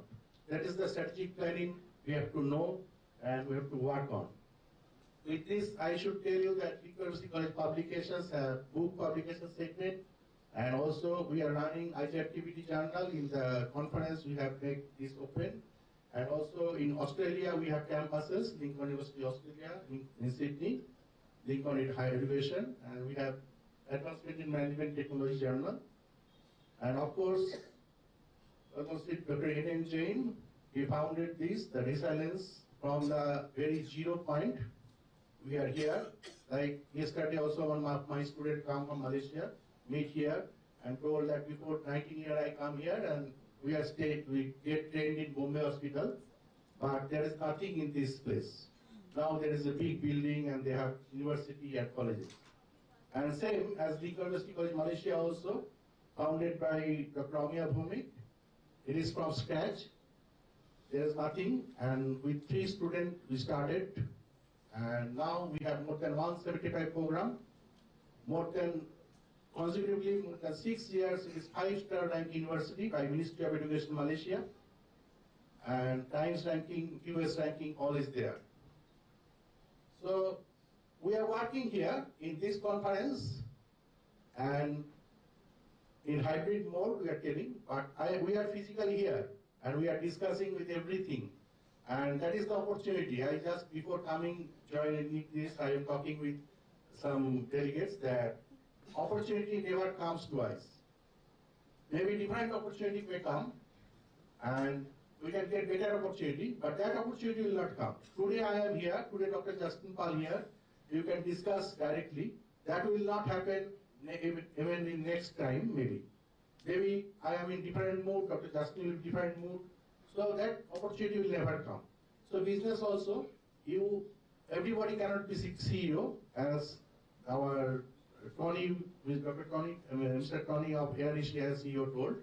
But opportunity also comes only once. So you have to grab. And as we know, first goal is no poverty.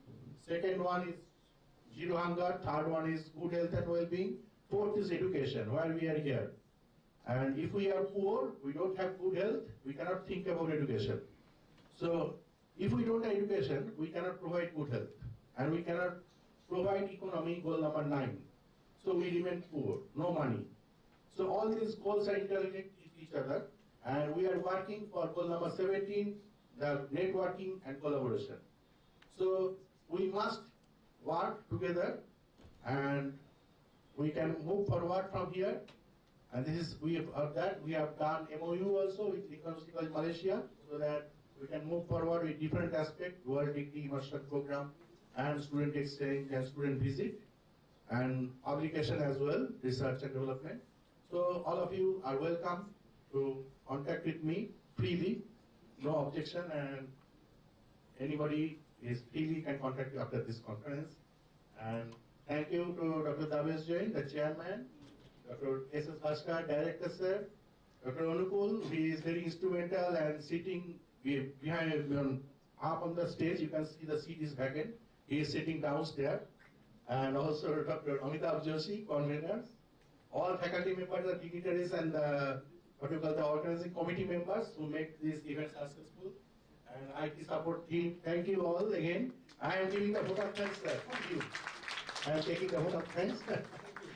Thank you, sir. And also all the delegates present here, thank you.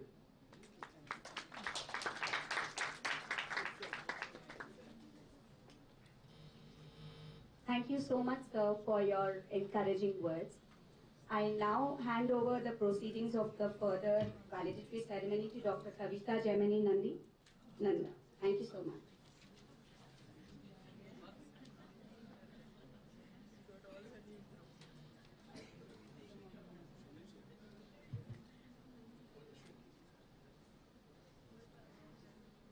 Thank you, Dr. Rashmi. A very warm good evening to one and all present here. I, Dr. Kavita Gemini Nanda, is going to carry forward this event further. Today we have with us our esteemed guest speaker for the day, Dr. Souvik Roy from Dean, School of Law and Justice, Admas University, Kolkata. The ideas exchanged today will shape the innovations of tomorrow and the leadership of the future. Yes, Sir is going to share his ideas with us, and before that, I request the AVT to please play his game.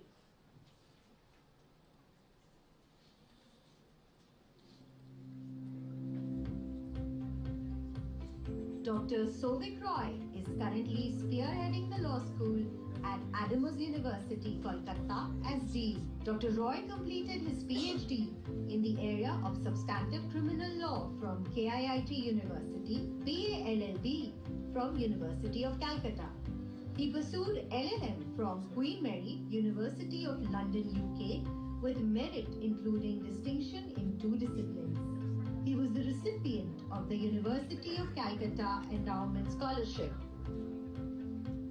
Prior to Adams University, Kolkata, Souvik helmed the law school of Dayanand Sagar University, Bangalore, not only on the academic administration vertical, but also on admissions since its inception. As an educationist, Professor Roy has also worked as an associate professor with Department of Law, UEM, Kolkata, KIIT University, Bhubaneswar, and National Law University, Odisha. Professor Roy has diverse industry experience in the corporate and litigation sector, having worked in Kolkata and Mumbai for a considerable stint as a junior counsel and corporate lawyer. He had also worked as a foreign education counselor and CLAT mentor. Dr. Souvik Roy has been a part of more than 30 national and international seminars and conferences as participant, chair, and resource person. He has not only authored books but also has multiple publications to his name, which are indexed in UGC Care, Scopus, and peer-reviewed journals of national and international repute. We welcome you, sir. Sir, just a moment, please. Before I welcome sir for his speech, Dr. Rao has to leave, and we need to give him the memento as well. So I request Dr. S.S. Bhakar, sir, to please present the memento as a token of gratitude to Dr. Rao.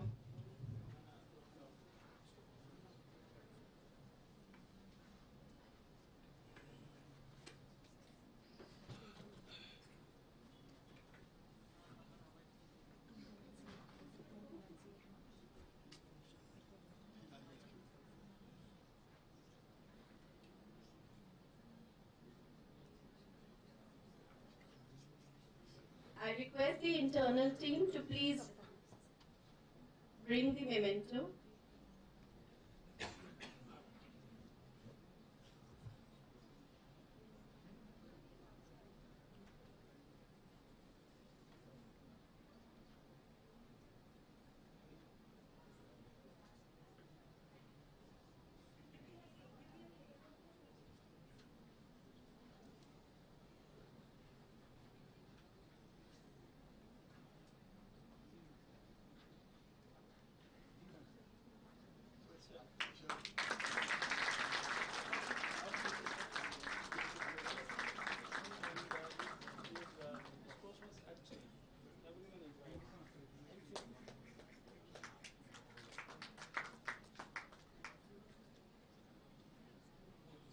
Thank you, sir. I now request Dr. Souvik Roy to please grace the audience with his kind words. Sir, please.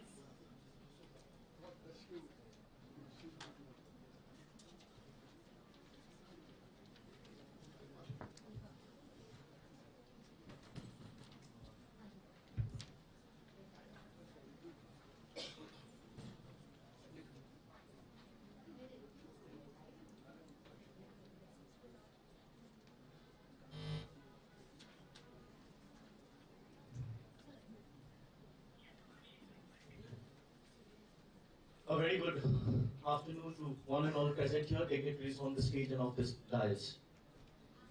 I think I embraced this podium with extreme humility at the very outset because I'm delighted, honored, and extremely humbled to be sharing the podium with the very best across multiple disciplines out here. In absentia, of course, Dr. Venkata Rao, sir. I've attended his lectures, and he is coming to Calcutta by the end of the month. So it is just a chance meeting that we got, even we did not know that we will be meeting. And it's wonderful, and thanks to PIMR Indore that this happened. Of course, Ratan Singh, sir, again, you inspire us, and being in the legal profession, It means a lot to be sharing the podium with you. And eminent resource persons who have come today, Dr. Justin Paul, Dr. Sanjeev Poddar sir, and others. Indeed, it's a matter of immense pride that I've been able to be a part of you all. And of the dais, a special mention of learned brother Himanshu sir for being so kind and caring, and thank you for being there. A journey of 1,000 miles begins with the first step, and clearly it goes on to show that today is the 21st international conference that is getting culminated here in Indore for the Prestige Group, and not the first. So huge round of cheers and applause for yourself for making this happen. As beautifully put forth the brief summary for today's session for the last couple of days, which has been taking place, Anukul Heights, sir, that was so well made and briefly put. Dr. S.S. Bhaker, sir, thank you, sir, for being so kind, for being so generous. It means a lot. Now, today what happened was, we are talking about research, but clearly one part of data privacy and research that I was pretty amazed and at the same time a little bit, I say frightened to see, was some of the classified photographs of mine getting displayed here. How did you get that? Whoever did it, please meet me. Sorry about that, I apologize. Okay, so, no, you need not be sorry, but yeah, indeed, because I never expected those photographs to pop up on the social media platform. But coming back, this is also something very important for us to understand, that we all are on Instagram, we are on Facebook and other LinkedIn and profiles, and we just tick mark that, I've read all the terms and conditions, and we enter, and WhatsApp and other things. And in the process, what we are giving is giving a little bit of us away to the world, and a little bit of us away to the state as well.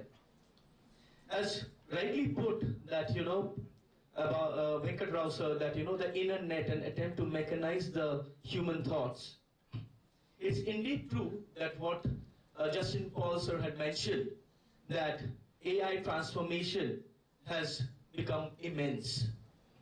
But having said that, I believe that coming from a social science background, BA-LLB, and having interacted with students and otherwise, I personally of the firm opinion that no matter how much AI and artificial intelligence take over, but in a classroom teaching, nobody can do better than the teacher himself or herself. Because in law, if somebody has been killed by someone, so you'll say that, khoon ho gaya hai, murder. But we lawyers, we say culpable homicide amounting to murder. Now, ChatGPT, well, they cannot get into the aspects of culpable homicide not amounting to murder as mentioned in State of Punjab versus Virsa Singh. They can always give a summarized version of it, but the various intricate part of law, and my friends from the legal fraternity will be able to relate to it more than the others, but it's difficult.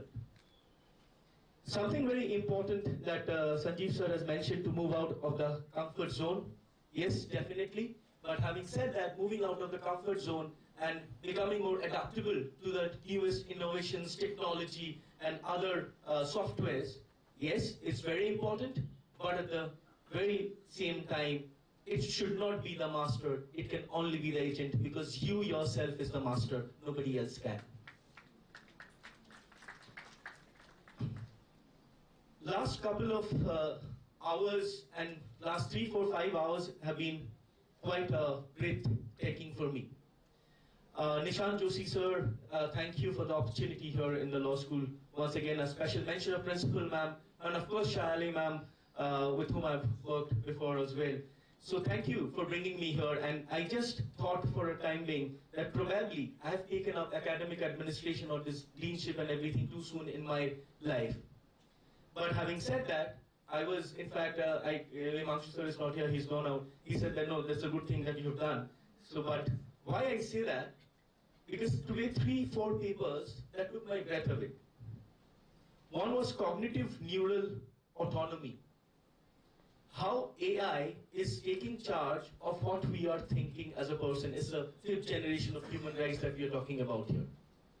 what we are thinking, what clothes we want to wear, what kind of political affiliation we have, the Google or other platforms, they give you in advance, even Instagram for that matter. Next, I saw something that is, in fact, an assistant professor of PIMR Law School itself, dharma-based approach to leadership in business. It was all about ethics, but again, the effort was indeed commendable and loved it. There was this aspect of deepfake and the law. Yes, we better be very careful and cautious because deepfake is a real thing. You, I, anybody can be a part of it. Maybe Rashmika Bandana being the star and all of that made all the news, but as human beings, we have to be aware of our rights, be it the intellectual property rights or the human rights in general that is bestowed upon us by the Constitution of India. Excuse me. Lastly, there was this wonderful paper on data protection and privacy rights. Again, something very fundamental and something very important. And like I had mentioned, that we are all on Instagram and Facebook and other platforms like LinkedIn. But how much of us is available? I've seen it myself. So therefore, we might as well be more careful about that. I'll keep it very short, like I did last time, and hopefully successfully as well last evening. Finally, I'd want to say that thank you, Indore, and thank you, PIMR, for giving me a home away from home, because my girlfriend called me from Kolkata. She happens to be married, but fortunately married to my father. That's my mother. So my mom was extremely worried and worked up after hearing my voice, and rightly so. This is not my original voice, FYI. I mentioned it yesterday as well. But I'm really grateful and thankful to each and every one of you who have been there and helping me out throughout, right, sir, from yesterday till now, today, and I keep on interchanging names with Pranay sir and Prayatna sir. But I know for a fact this particular goli that has been given to me, it is by Prayatna sir. So thank you wherever you are. It is because of this that I can speak right now. And thank you for giving me a home away from home and the amazing hospitality. It means a lot, and I hope all of you had a great time. I did, and all the best to all of you for the future. Thank you so much. Thank you, Dr. Souvik.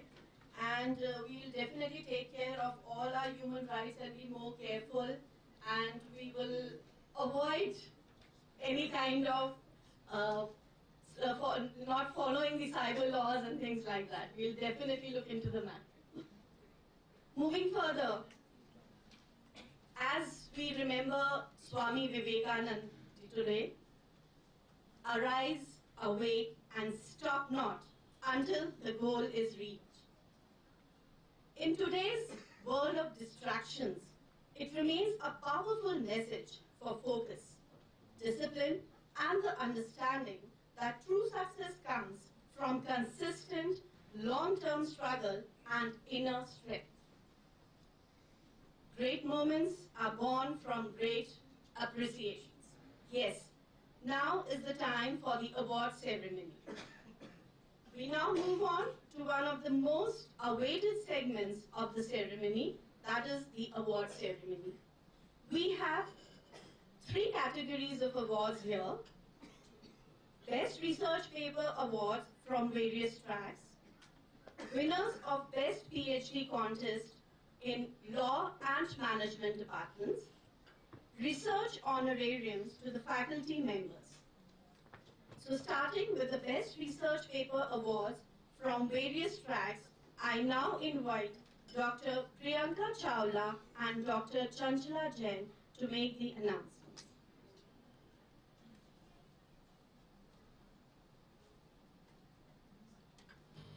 Thank you, Dr. Gomita ma'am.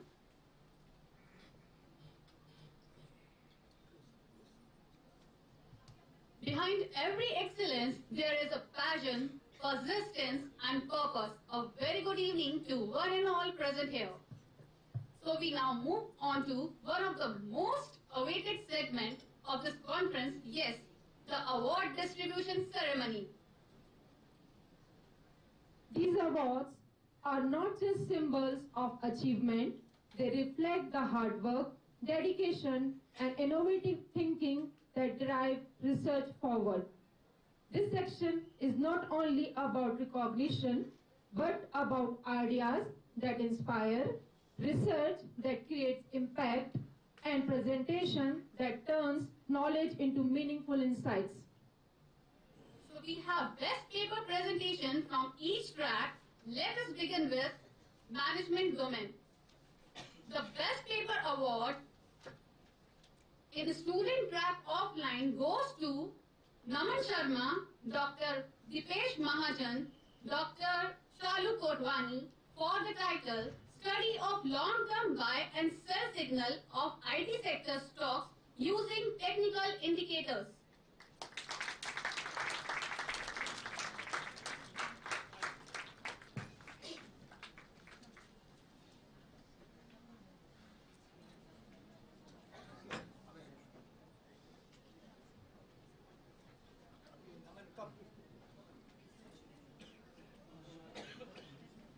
We also invite Dr. Gagan Bhati sir. Okay. Dr. Nitin Kante sir. He is also the author of that paper. Sir, please.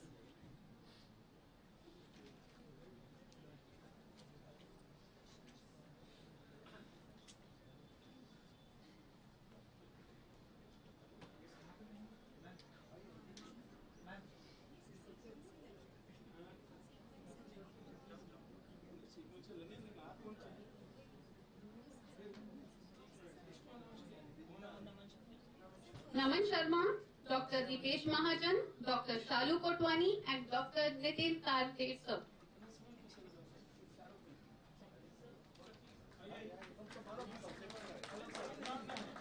We have tie-up in these student track offline 1. The award goes to Krishna Shah and Mr. Ankit Nandwal for the title Understanding Investment Trends, a Bibliometric Analysis.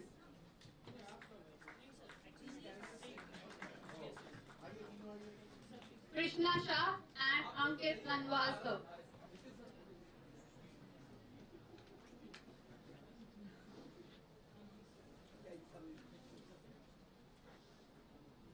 Student track offline 2. The best paper goes to Ms. Parisha Mittal, Ms. Priya Kalwani for the title Digital Payment Adoption and Business Growth Among Street Vendors, a Structural Equation Modeling Approach.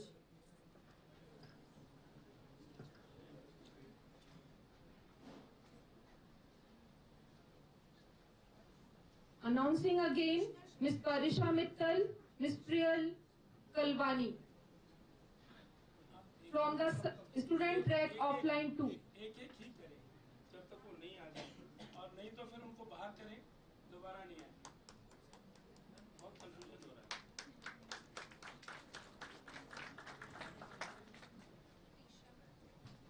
Next announce करते हैं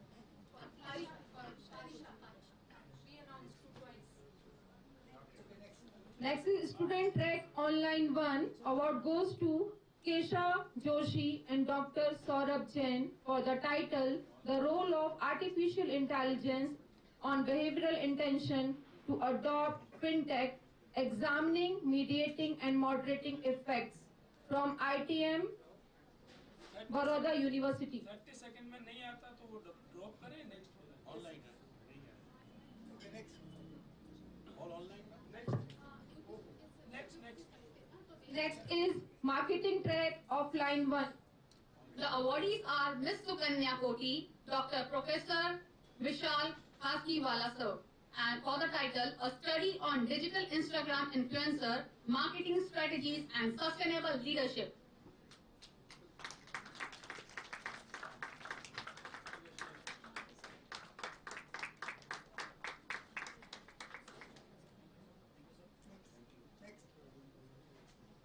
In marketing track offline 2, we have Ms. Kuljeet Chaure, Dr. Pallavi Kapuria ma'am, Dr. Neha Sahu and Dr. Suchita Gupta ma'am.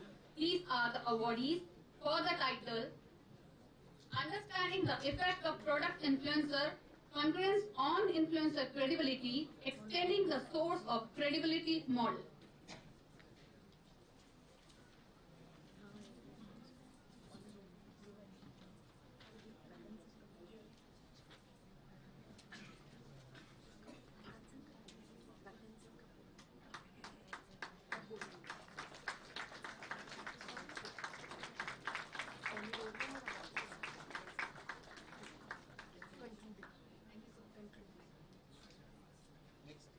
Marketing track online 1 goes to Amrutha VM Dr. M. Pandya Nayak for the title An Assessment of Sustainable Marketing Practices and Consumption Patterns of Gen Z Consumers in Kerala.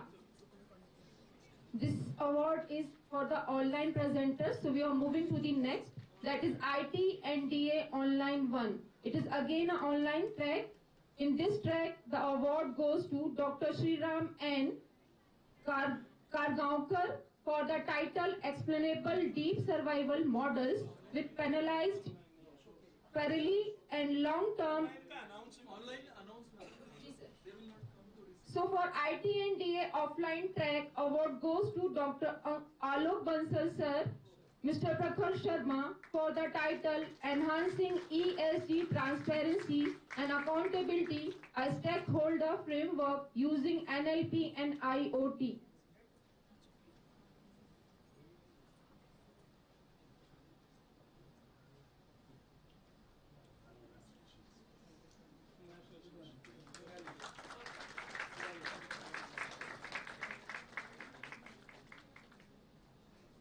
In HR offline track, the awardees are Assistant Professor Rinkal Wadhwani and Dr. Anukul Haid for the title Modeling the Impact of Emotional Labor on Organizational Commitment, an Empirical Study on Indian Academicians.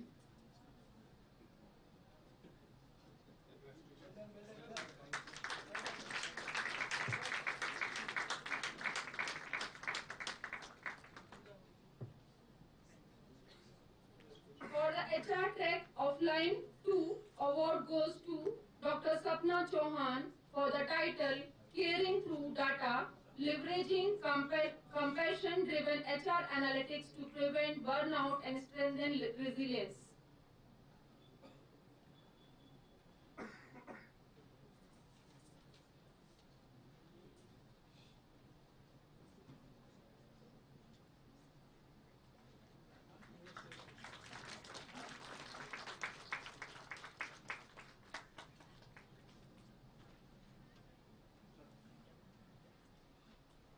For the next track, Finance Economics Offline 1, award goes to Dr. Gagan Bhati, Dr. Sumit Chokarkar, Dr. Nitin Kante, and Dr. Deepesh Mahajan for the title Optimizing Equity Portfolios in Emerging Markets, Evidence from Decadal Analysis for the year 2015-2025. Please give a big round of applause to all the awardees.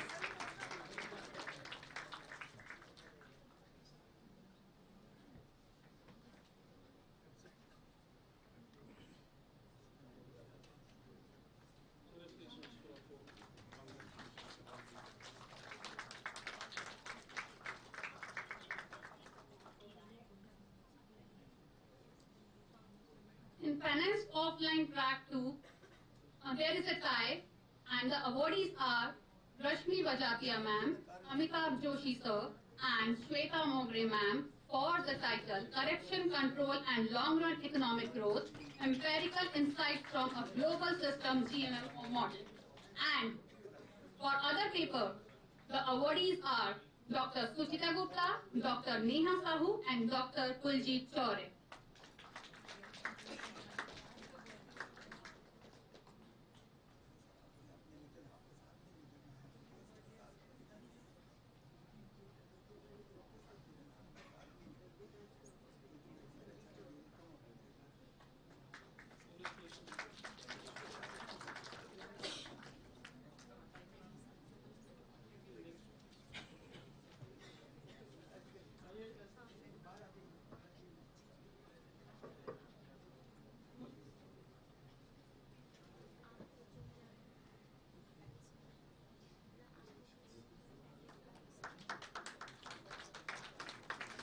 In General Management Offline Track 1, the awardees are Rupal Chaudhary ma'am, Shubhangi Zore and Chanchala Jain ma'am for the paper title Progress and Challenges in Achieving SDG 3 in India, a convergence-based assessment of health and well-being.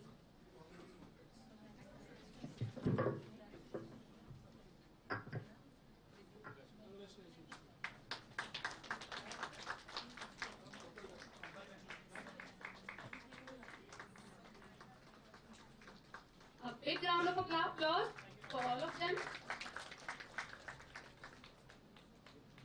In General Management Offline Track 2, the awardee is Dr. Megha Jain for the paper title Stock Market Reaction to Automotive Product Launches, an event study of India's leading manufacturers. We have a tie-up in General Management Offline Track 2. The other awardees are Ms. Bhavya Bhatt, Dr. Prateek Sharma, CA Sakshi Verma and Ms. Ritika Jain.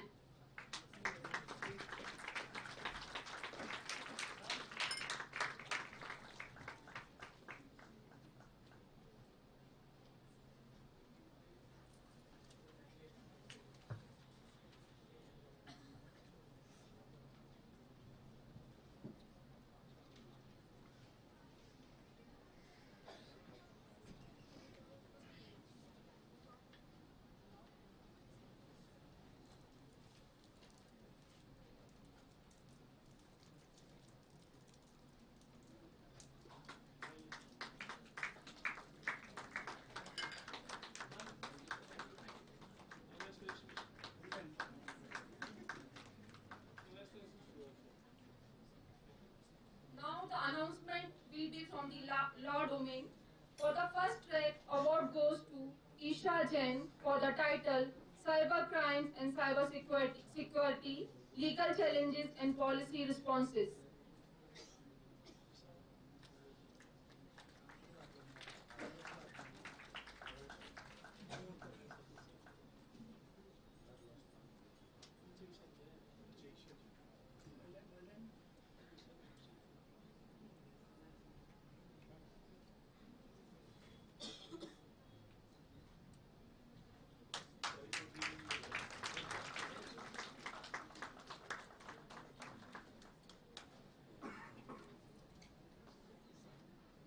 From the second track, awardees are Mr. Atreya Anand Deshpande and Mr. Abir Tiwari for the title Revisiting Corporate Social Responsibility under the Companies Act 2013, Legal Dimensions of Environmental Accountability and Sustainable Development in India. Track 3, awardees are Dr. Anita Parmar, Dr. Bhavna Singh Baghel for the title Whistleblower Protection Laws and Their Impact on Ethical Leadership.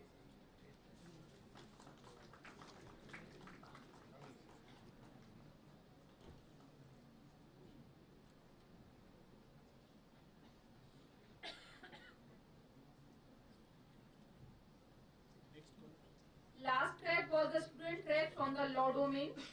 The award goes to Mr. Anam Mishra for the and Shelly Jain for the title Public-Private Partnership as a Legal and Financial Tool for Sustainable Development and Social Equity.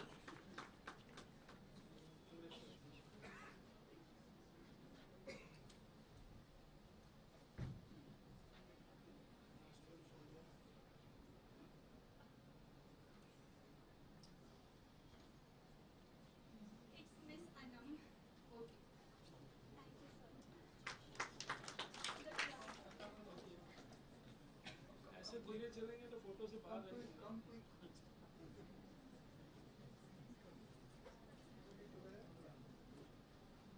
तो award है भाग के लिखना चाहिए।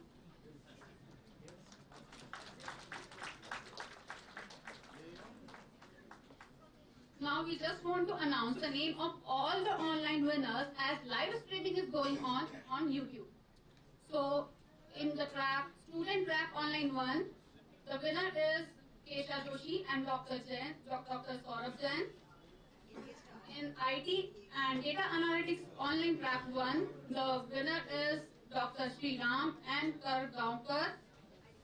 In the track HR Online 1, the awardees are Ms. Kriti Saxena, Dr. Preeti Srivastav and Dr. Vinod Lakmani. In the Finance Track Online 1, the awardees are Dr. Prerna Sharma and Dr. Arup Roy. In the track HR Online 2nd, the awardees are Mrs. S. Gandhimati and Dr. Pratima Bhatt. And last, in the General Management Online 1 track, the awardees are Ankit Singh Bisan and Dr. Bedia.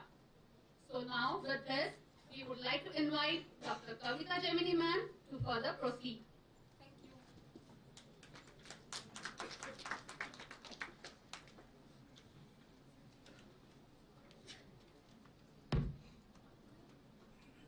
Thank you, Dr. Chanchla Jain and Dr. Priyanka. Moving further, we have few more awards. The next award is for the Best PhD Thesis Award. The contest was held today and we have two different domains. One is in the law domain and the other one is management.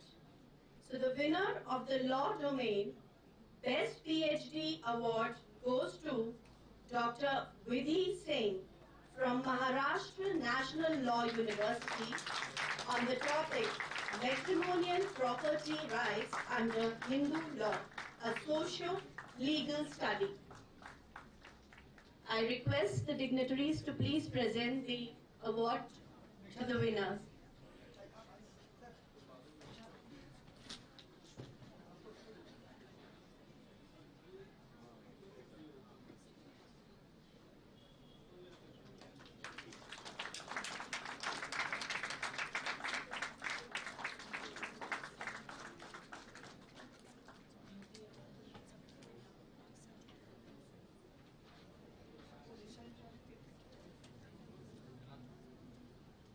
In the management domain, the winner for the best PhD thesis goes to Dr. Suhas Sushant Das from DAVV, and the topic is a study of service profit chain in automobile industry.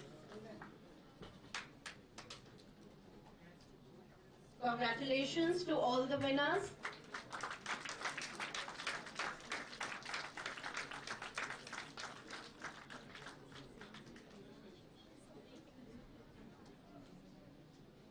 Thank you, sir. Moving further,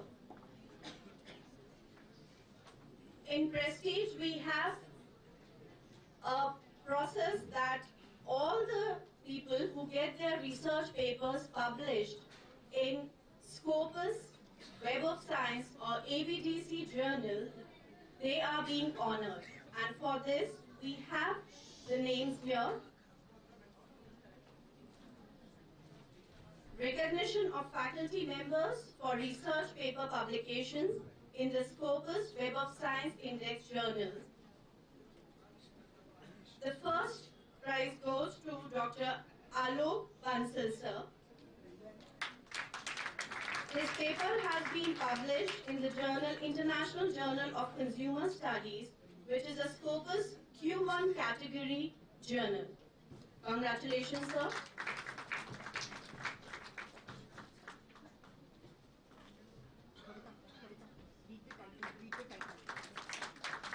The title of his paper is Personal Financial Planning Services, a Review and Future Research Agenda. I now call Dr. Meenal Upreti. Her paper has been published in the Journal of Transport and Supply Chain Management, which is a Scopus Q2 category journal. And the title of the paper is Configuring Ion Supply Chain Performance in Indian Millet Distribution, a fuzzy set qualitative comparative analysis approach. Next is Dr. Amrita Singh. the paper has been published in World Patent Information Journal, which is a Scopus Q2 category journal.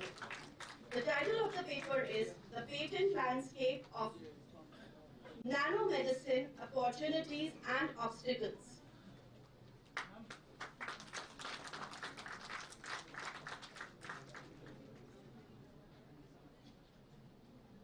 I would like to invite now Dr. Amitabh Joshi, Dr. Sumit Tokarkar, as their paper has been published in International Journal of Accounting and Economics Studies, which is a Scopus Q4 category paper, and the title of the paper is The Role of Commodities and Institutional Investors in Shaping Stock Market Trends.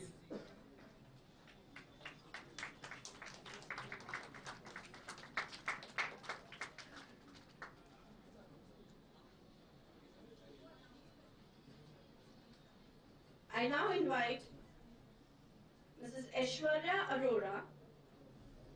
A paper has been published in Journal of Consumer Satisfaction, Dissatisfaction and Complaining Behavior, which is a Scopus Q4 category paper.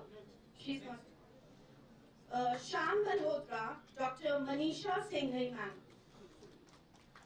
Their paper has been published in Specific Business Review, which is a Web of Science Q4 paper.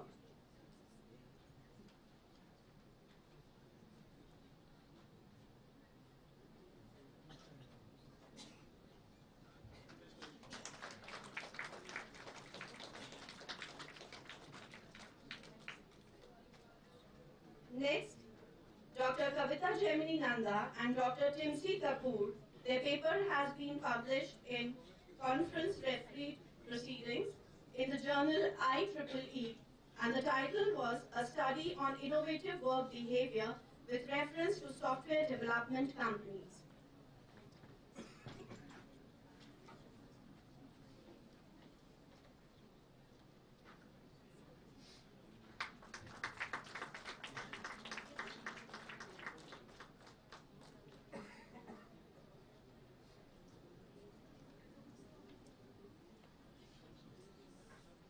Thank you, sir. Next is Dr. Timsi Kapoor for her paper in IEEE Journal, and the title of the paper is IEEE Impact of FinTech Revolution in Banking and Financial Industry. Next, Dr. Vidya Telang and Dr. Timsi Kapoor for again publishing their paper in IEEE Journal with the title Artificial Intelligence and Human Resource Recruitment, the Most Proliferated Use of AI.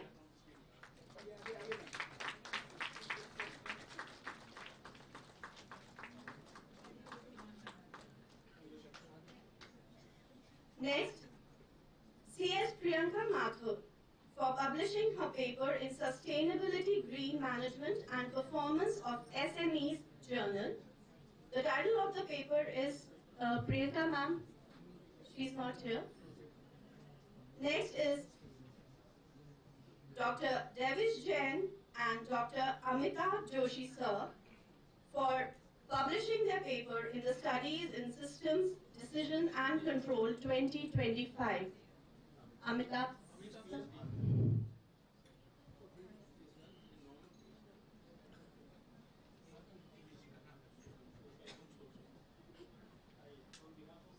On behalf of Devish sir, Nishant sir,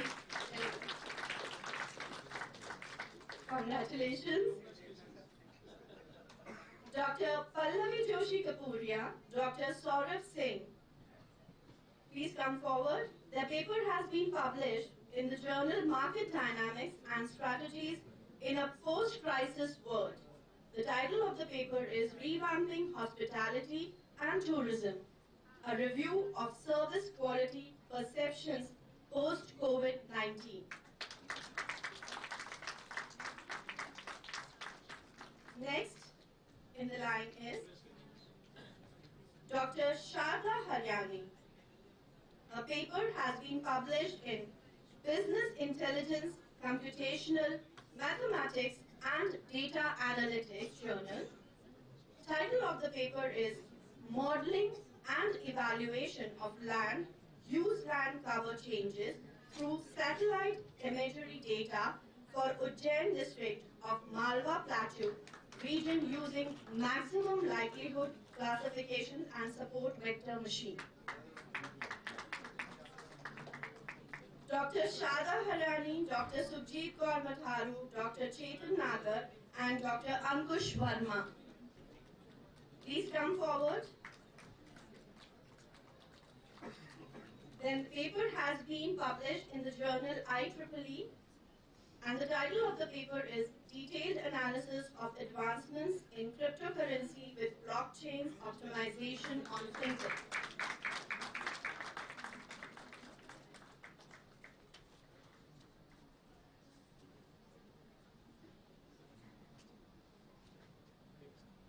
Dr. Ajay Malpani. I request Dr. Ajay Malpani to come forward to collect his award.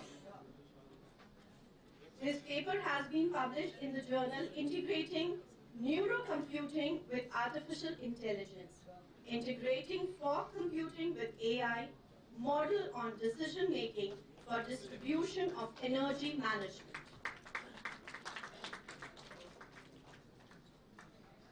I request Dr. Shalu Kotwani to come forward. Is Shalu Kotwani here? A paper has been published in Immersive Technology for the Gig Economy Transformative Business Practices Journal, and the title is The Importance of Sustainable Finance Management Systems in the Digital Era, Emerging Technologies. Last but not the least, we have Dr. Nitin Girdharwal. His paper has been published in Taylor and Francis Journal, and the title of his paper is AI-Powered Insights into Gen Z's Festive Buying Impulses.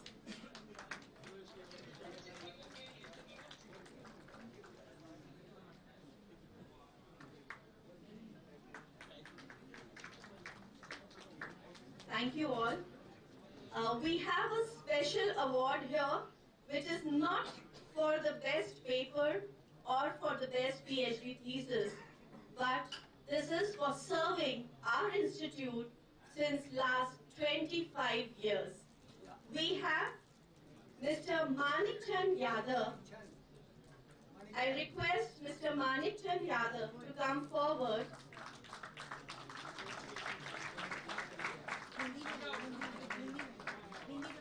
Manikchand Yadav ji, आपको बहुत बहुत बधाई।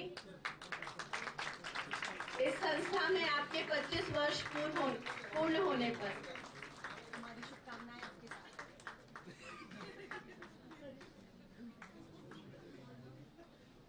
Thank you.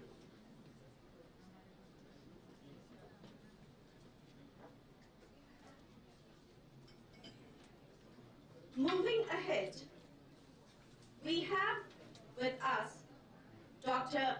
Ratan Singh ji. Knowledge grows when ideas are shared, questioned and redefined through dialogues. I now invite Dr. Ratan Singh ji. He is Vice Chancellor of Jagat Guru Nanak Dev Punjab State Open University, Patiala from Punjab. We are truly honored to have our distinguished guest with us today, and we deeply appreciate his gracious presence over here. I request the AV team to please play his AV.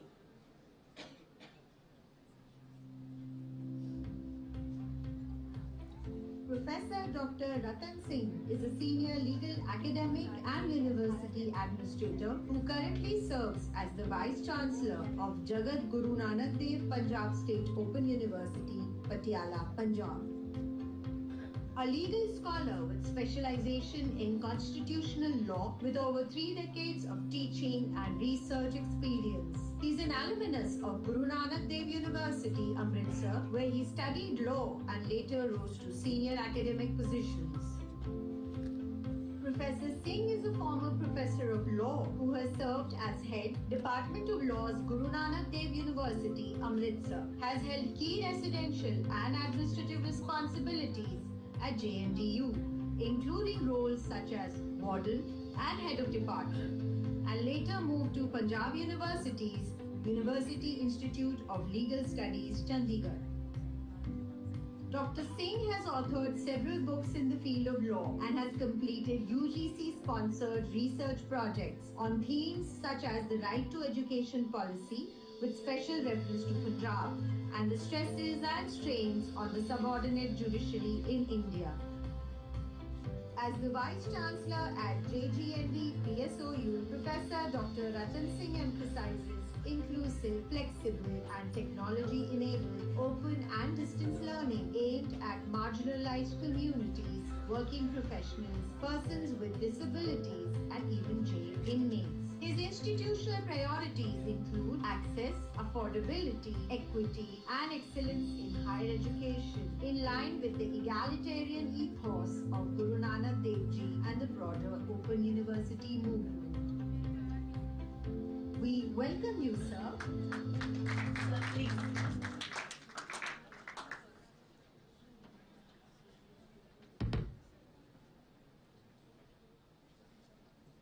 Thank you very much, dear colleagues. At the outset, let me confess this thing. The state from where I am is, we have many private institutions. And these are really very, very prestigious. And on many occasions, on many situations, I have got the offer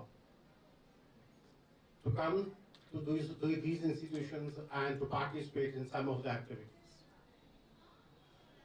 And there are a lot of perceptions in my mind as far as the private institutions are concerned, and I always used to refuse. Because I'm a student of social sciences and humanities. And my perception about private universities, I used to consider these are just profit-making institutions. And many times, I say hundreds of the times they have given me the offer and I used to refuse. But when I visited this institution, so to some extent, not all, to some extent, this perception which I have constructed in my mind, probably that is broken away. The reasons are many. Now giving a remark over, because I need not to talk much in detail, because this is not the right time to talk in detail. Because otherwise everybody is feeling like sleepy now, it's too tiring day.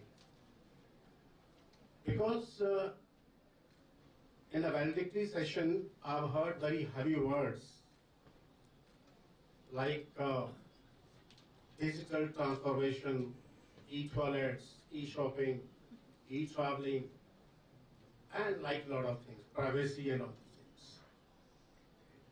Friends, today's theme, as I've read outside, it was something about sustainable progress, sustainable development. When we talk about the sustainable development or the sustainable progress, and I think society must be in our mind. And we have classified the society into many categories. Primarily, I just take two classes.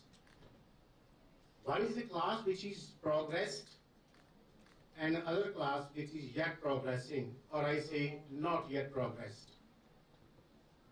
Whether such words are workable to them or not, whether such type of heavy words can be used for this section of the society. Let me give you just one example only. Because being belong to the Open University, and we need to have an access to those areas where the people, the students, they cannot afford the higher education from the good educational institutions. And I used to arrange the camps in the rural areas, in the border areas, in the areas which is far-flung areas from the metropolitan part. And I've seen that the +2 students, if there are 100 students, only 35 to 40% they get the chance to come to the college for higher education. And if the 40% are coming to the higher education institutions, Somewhat maybe they are public institutions or the private institutions. But what is about the rest 60% students?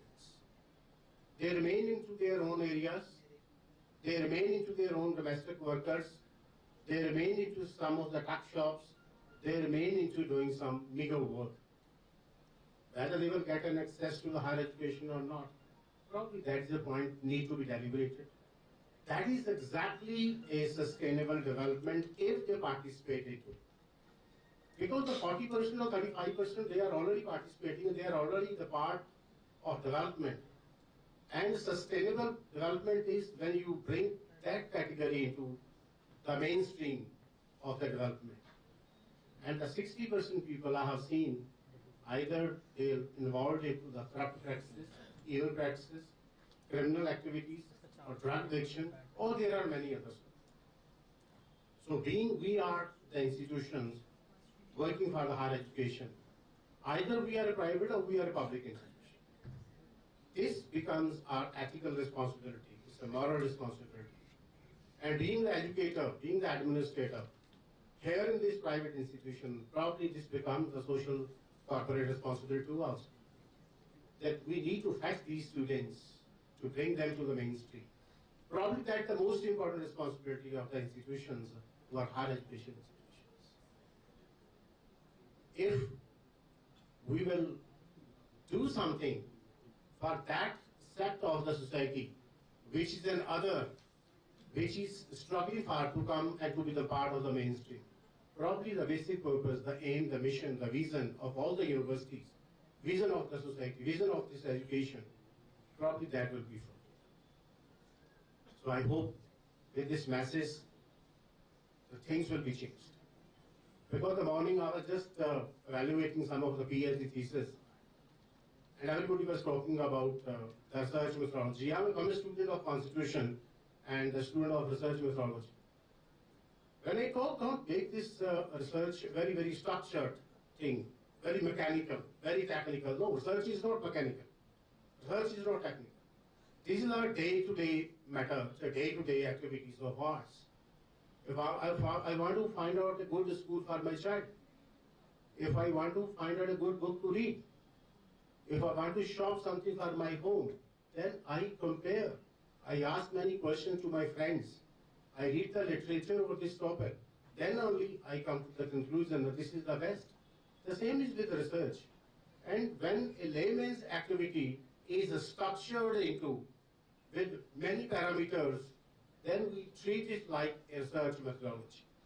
Otherwise, this is a simple layman's terms. It's a layman's questions and finding out an answer. Thank you very much. God bless you.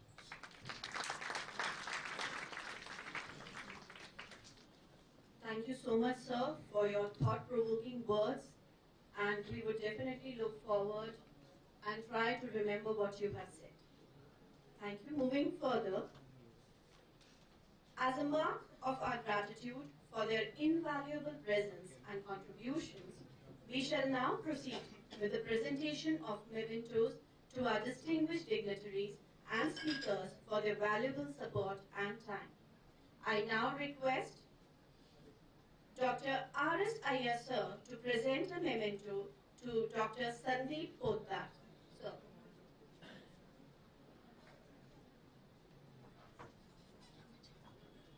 I request the internal committee to please bring the mementos.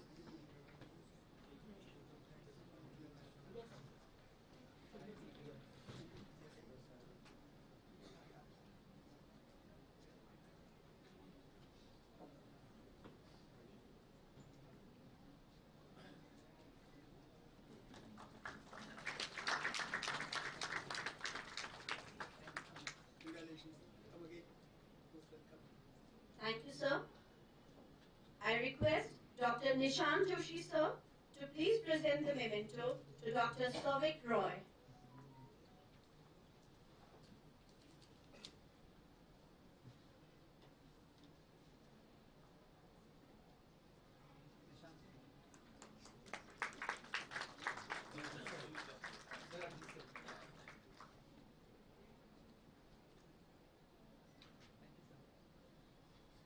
Thank you, sir. I now request Dr. Deepak Jarolia, sir, to please present the memento to Dr. Ratan Singh ji.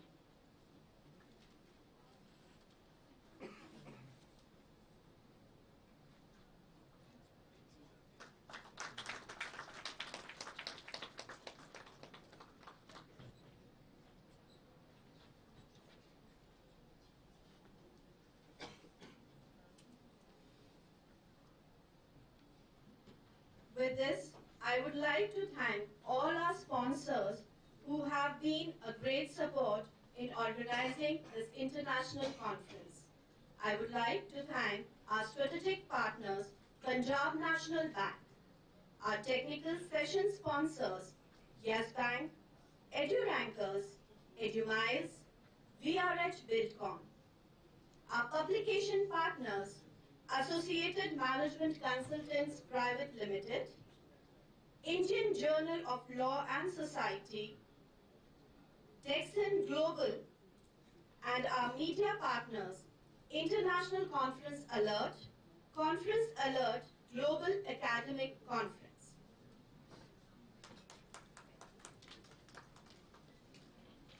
A valedictory moment invites us to reflect on only what was discussed, but on what will now be done. So we need to focus on what all has been done and now where we have to move further. This conference stands as a testament to all of its commitment, collaboration, and intellectual generosity.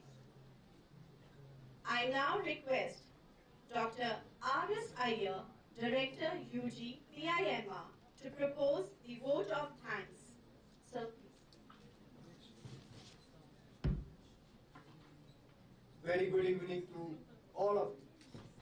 As I stand on the edges of the tank, I'm not sure whether I must take more than just 3 minutes. Each one of you has a flight to catch, train to travel, or a bus to board. So I'll just close it with a brief analysis. The subject, resilient leadership for sustainable growth, has got thrashed over the last 2 days. We have examined the resilience amidst uncertainties, leadership amidst complexities, and sustainability across all the developmental goals, 17 of them. Yesterday we had an illustrious event here, the inaugural address. Let me tell you, it was something, a feast for each one of us inclined towards academics. The entire management, from our chairman, vice chairman, and the director from the Prestige Education Foundation, were here to give their best of the insight on this subject matter. Beyond, we had people like Lieutenant General Kulbhushan Hanuman Gawas, who is the CEO of Telecom Sector Skill Development across the nation. He gave his personal insights into what he called his resilience. We also heard Manoj Kumar Sinha sir, the Vice Chancellor of National Law University, Jabalpur, gave a very candid view on what is leadership. And today, the valedictory session, the best of the speakers were rallied for our hearing. And let me tell you very briefly, Justin Paul, you are just in time knowledge for all of us. Thank you. Give a big hand for Justin Paul, please. And Professor Dr. Venkat Rao, sir, you had awakened the God in each one of us. Thank you very much. Once again, a big hand for Professor Rao. Dr. Podar, with your expertise in the technology, nutrition, food, and all that, it was a food for thought you gave to all of us. We remember you very much, sir. Thank you very much. Souvik, what should I say? An young man like you, it was Saundarya Lahari.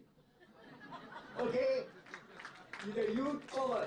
Thank you very much. And Dr. Ratan sir, let me tell you, you had awakened the social consciousness in us. Thank you very much, sir.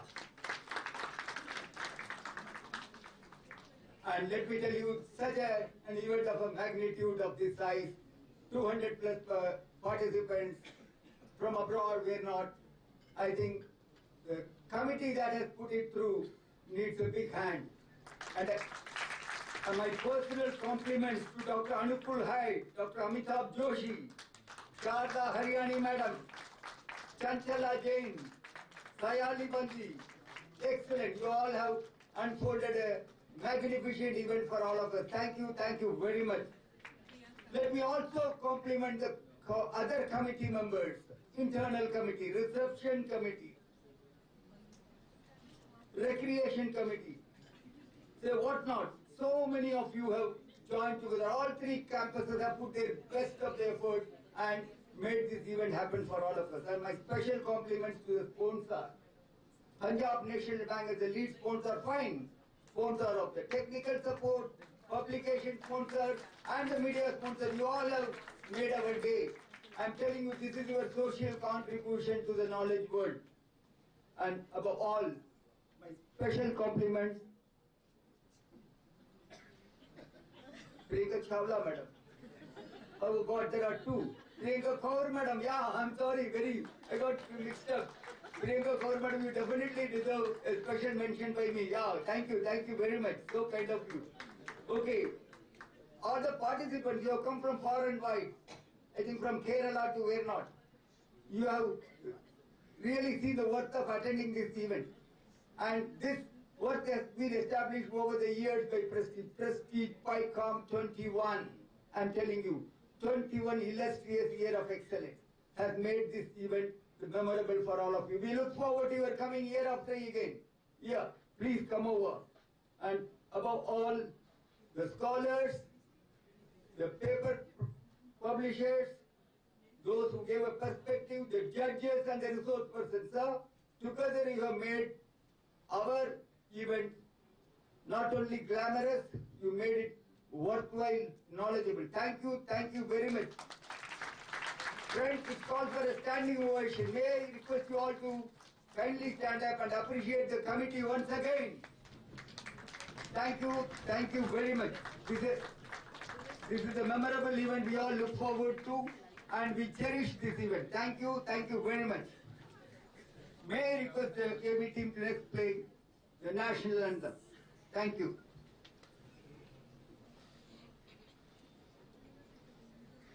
Jana Gana Mana अधिनायक जय हे भारत भाग्य विधाता पंजाब सिंध गुजरात मराठा द्राविड उत्कल गंगा विंध्य हिमाचल यमुना गंगा उच्चल जलधि तरंगा तव शुभ नामे जागे तव शुभ आशीष मांगे गाहे तव जय गाथा जन गण मंगलदायक जय हे भारत भाग्य विधाता जय हे जय हे जय हे जय जय जय जय हे